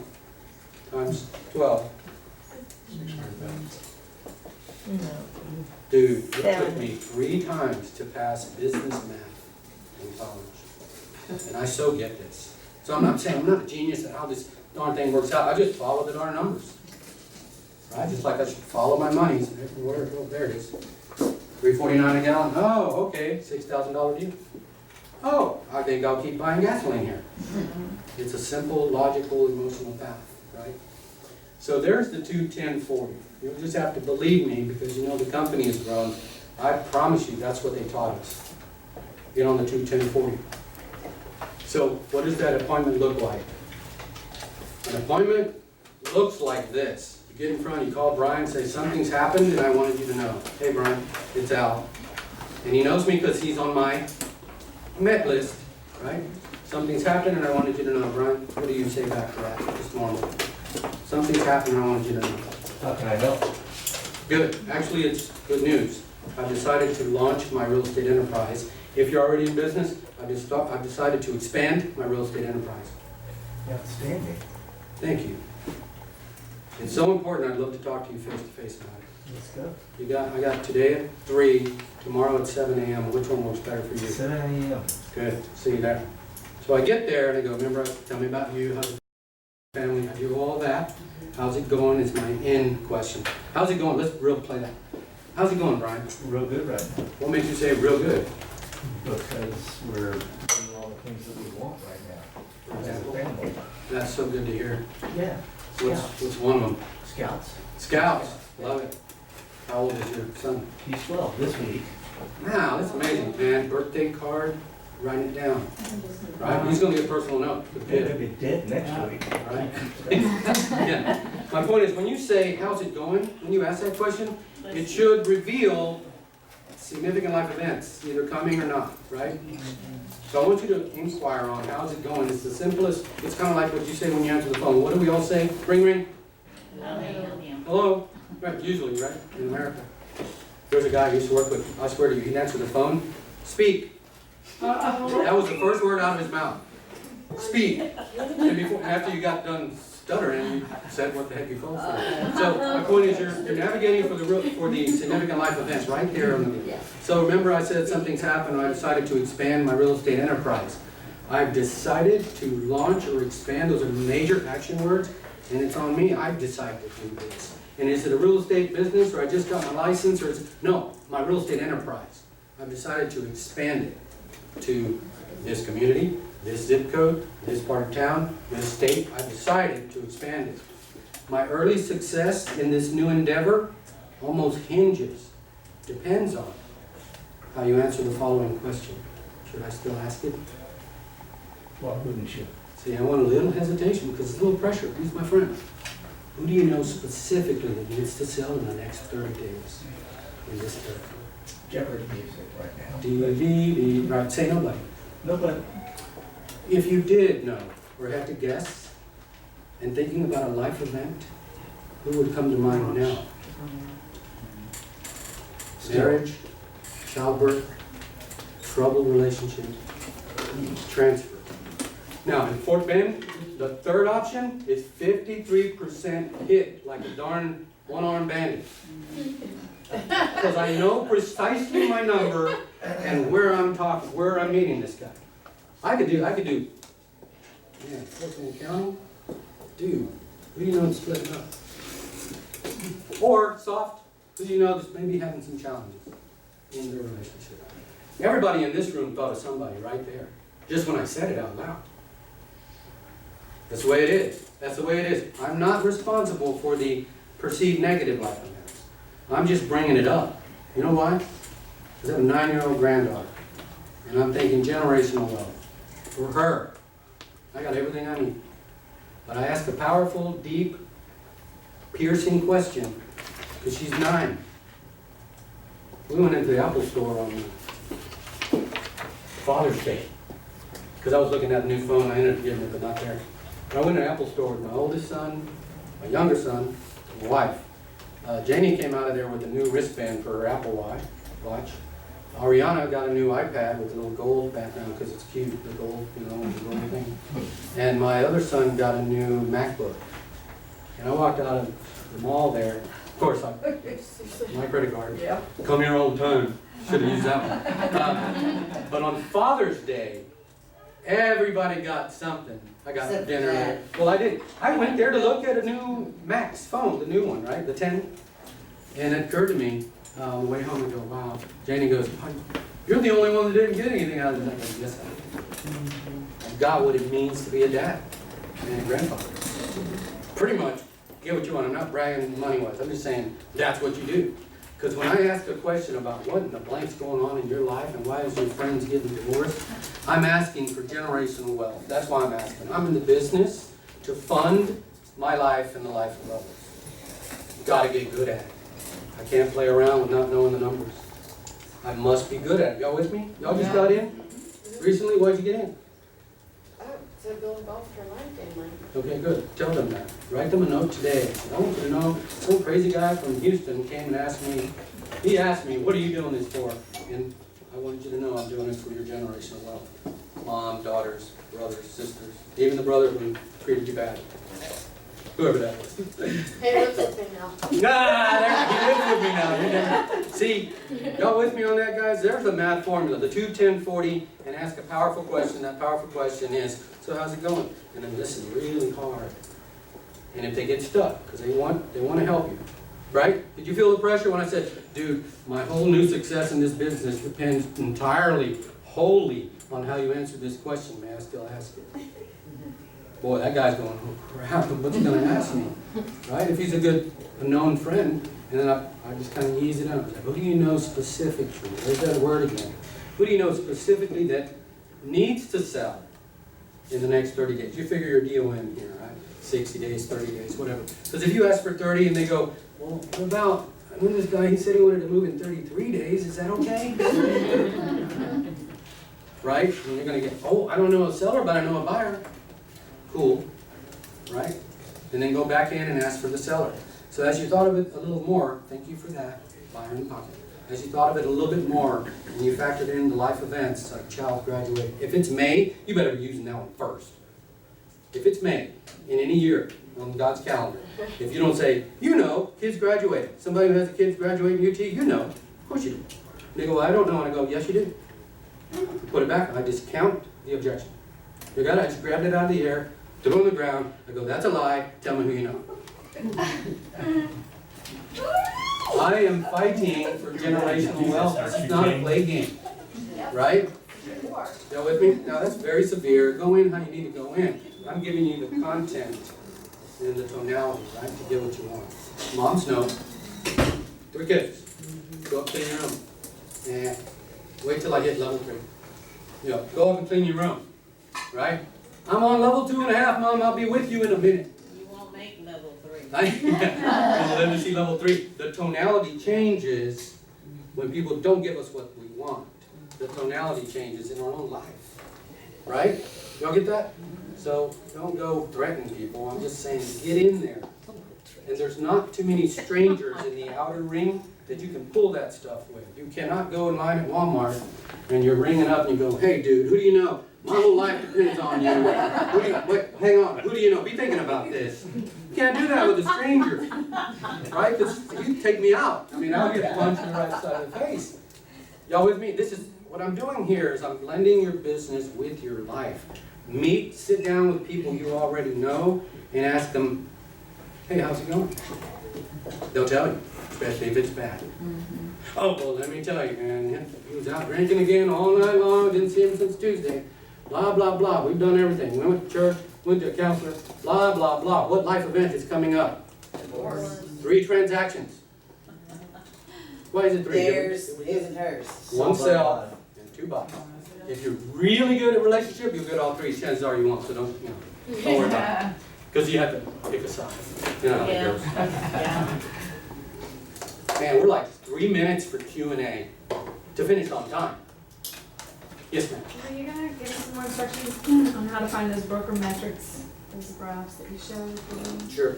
Anna, do we have a subscription? Yeah, Broker metrics? Yeah. Yeah, cool. So we have to get that from you? Task scan? We don't have Yeah. to ask for ourselves? You know, one thing I did, You can't access it. yeah, not that, those graphs, those are for broker level, but she can give them to you. You know what I do? Dirty trick. I say, we're gonna cover the market at a team meeting. Smart people front 2 rows. It's amazing how that works. And I show the broker metrics graphs on team meeting, and smart people always show up in the front row.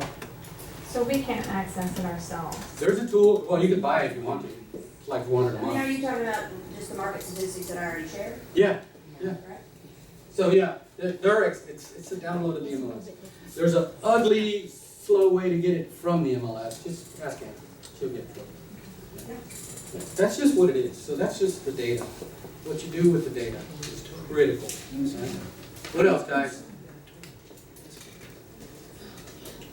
What did you learn? Then just tell me what you learned. Make me feel good about the 1 hour-and-a-half drive. Know your numbers, know where you Yeah, are. definitely know your numbers. Know where you are and why you're there. Like you're standing right here for a reason, right? The life events and quantify the dollar figure of what you're getting. There's a lot out there. Yeah, Even the tallest numbers of actual production pale in comparison to what it could be. If you just sat down with people that you actually know 2 times a day. Ask that powerful question. Do not ask for buyers. God forbid you ask for leases. No one ever says, who do you know specifically needs a lease in the next 30 days? Right? Just I don't terrible. like to talk to them. Yeah. Just ask for the seller because you'll get peripherally and tertiarily the other stuff. And you get to decline those. Like to say, well, I need a buyer in, I don't know, wherever, some crazy place. You can go, well, it's not my area of expertise. I think I'll decline that. Or refer to Brian. Forget you because you're right here, right? Other ahas. Okay, know your numbers. Stay on the page. Stay on the page. Stay on the page until you get all you can out of that. Even if we cut every single number in half, the big numbers that we have, if we cut it in half, would that be a pretty good living for the next 5 years? Generational living. Yeah. Don't seek the living among the dead. Why would you do that? I asked Brian the other day, I asked his wife the other day if she married him for his money. She said no, but that was the only way she could get it. Okay, Tender moments, Jimmy. Tender moments. we got 30 seconds for 2 more questions and we're done. I think there's lunch. What? All Yeah, right. you can talk about it if you guys need to. What do you got? Do you have a specific strategy at all for getting people outside of those 2 inner layers of the lead generation? My gut answer is no. And yeah, I might ask someone in my circle, who do you know that there's no way on earth I would ever know? What stranger should I meet? If you wanted to go there. That's $8 versus $2. Yeah. I wouldn't go there. I just so wouldn't go there. And here's my answer. The long-term answer is hire someone to take care of strangers. That's it. What do you mean? Yeah, go knock doors, go stand in line at Walmart. Bring me strangers. I'm not doing it. Like, how did I get here? Let's track that. We'll leave you with this. How did I get here today? His vote. No, I mean, in this room. But you know. GPS? GPS. I In mean, my you know allied resources, people. there's a lady named Ruth Smith. And I said, what can I do to help you? Anything. She said, talk to Anna and Jennifer. And they set this thing up. I work from the inside out. Now, I'll be honest with you, some of you guys I've never met, yes or yeah. Right? This is my first time to meet you. Yeah. I got to someone I didn't know through someone I do know. Unquestioned. Y'all with me? So it kind of works. It's just now I'd rather hang with y'all than any other stranger outside of this room. Just because I already know you, it's good. We're connected on some level. Guys, they're just people. They need your help. Get smart about your numbers. Don't dumb it down. Don't dumb it down. Make them raise the bar to you. Right, I look for 3 things in people. It's the only way to get within 3 feet of me. It sounds arrogant a little bit, but you should have your own criteria. Mine, I call it the PSI test. PSI usually in tires is what? Air. Air, it's like pressure, right? I look for passion. I look for strong desire to grow. And I look for intellect. If they pass the PSI test, I stay in the conversation. If they fail on one or more, I'm already finding a way. I'm like a hooking wife. The wife gives me that look like, you wanna go? Time to go. Yeah, everybody knows that. I'm looking for an exit if they fail the 3. It's just mine, and it's only mine, right? You can have your own, right? Tall, dark, handsome, some people pick that. That's the dumbest thing, right? Throw in rich, you know? So yeah, mine are PSI. So have a criteria for who can get within 3 feet of you. What's PSI again? Passion. Passion. Yeah. Right? Because if you get those 3, you're probably okay. They might actually know some people. I saw one of the regional directors was teaching career visioning recently, and we went, a couple of us went, and one thing he said that was my aha was that you can have purposeful chit-chat conversations. If you're just having small talk, they can still be purposeful, and I've taken that one with me as it was just an aha I had that day. So I said it was one last, I'm gonna give you one more.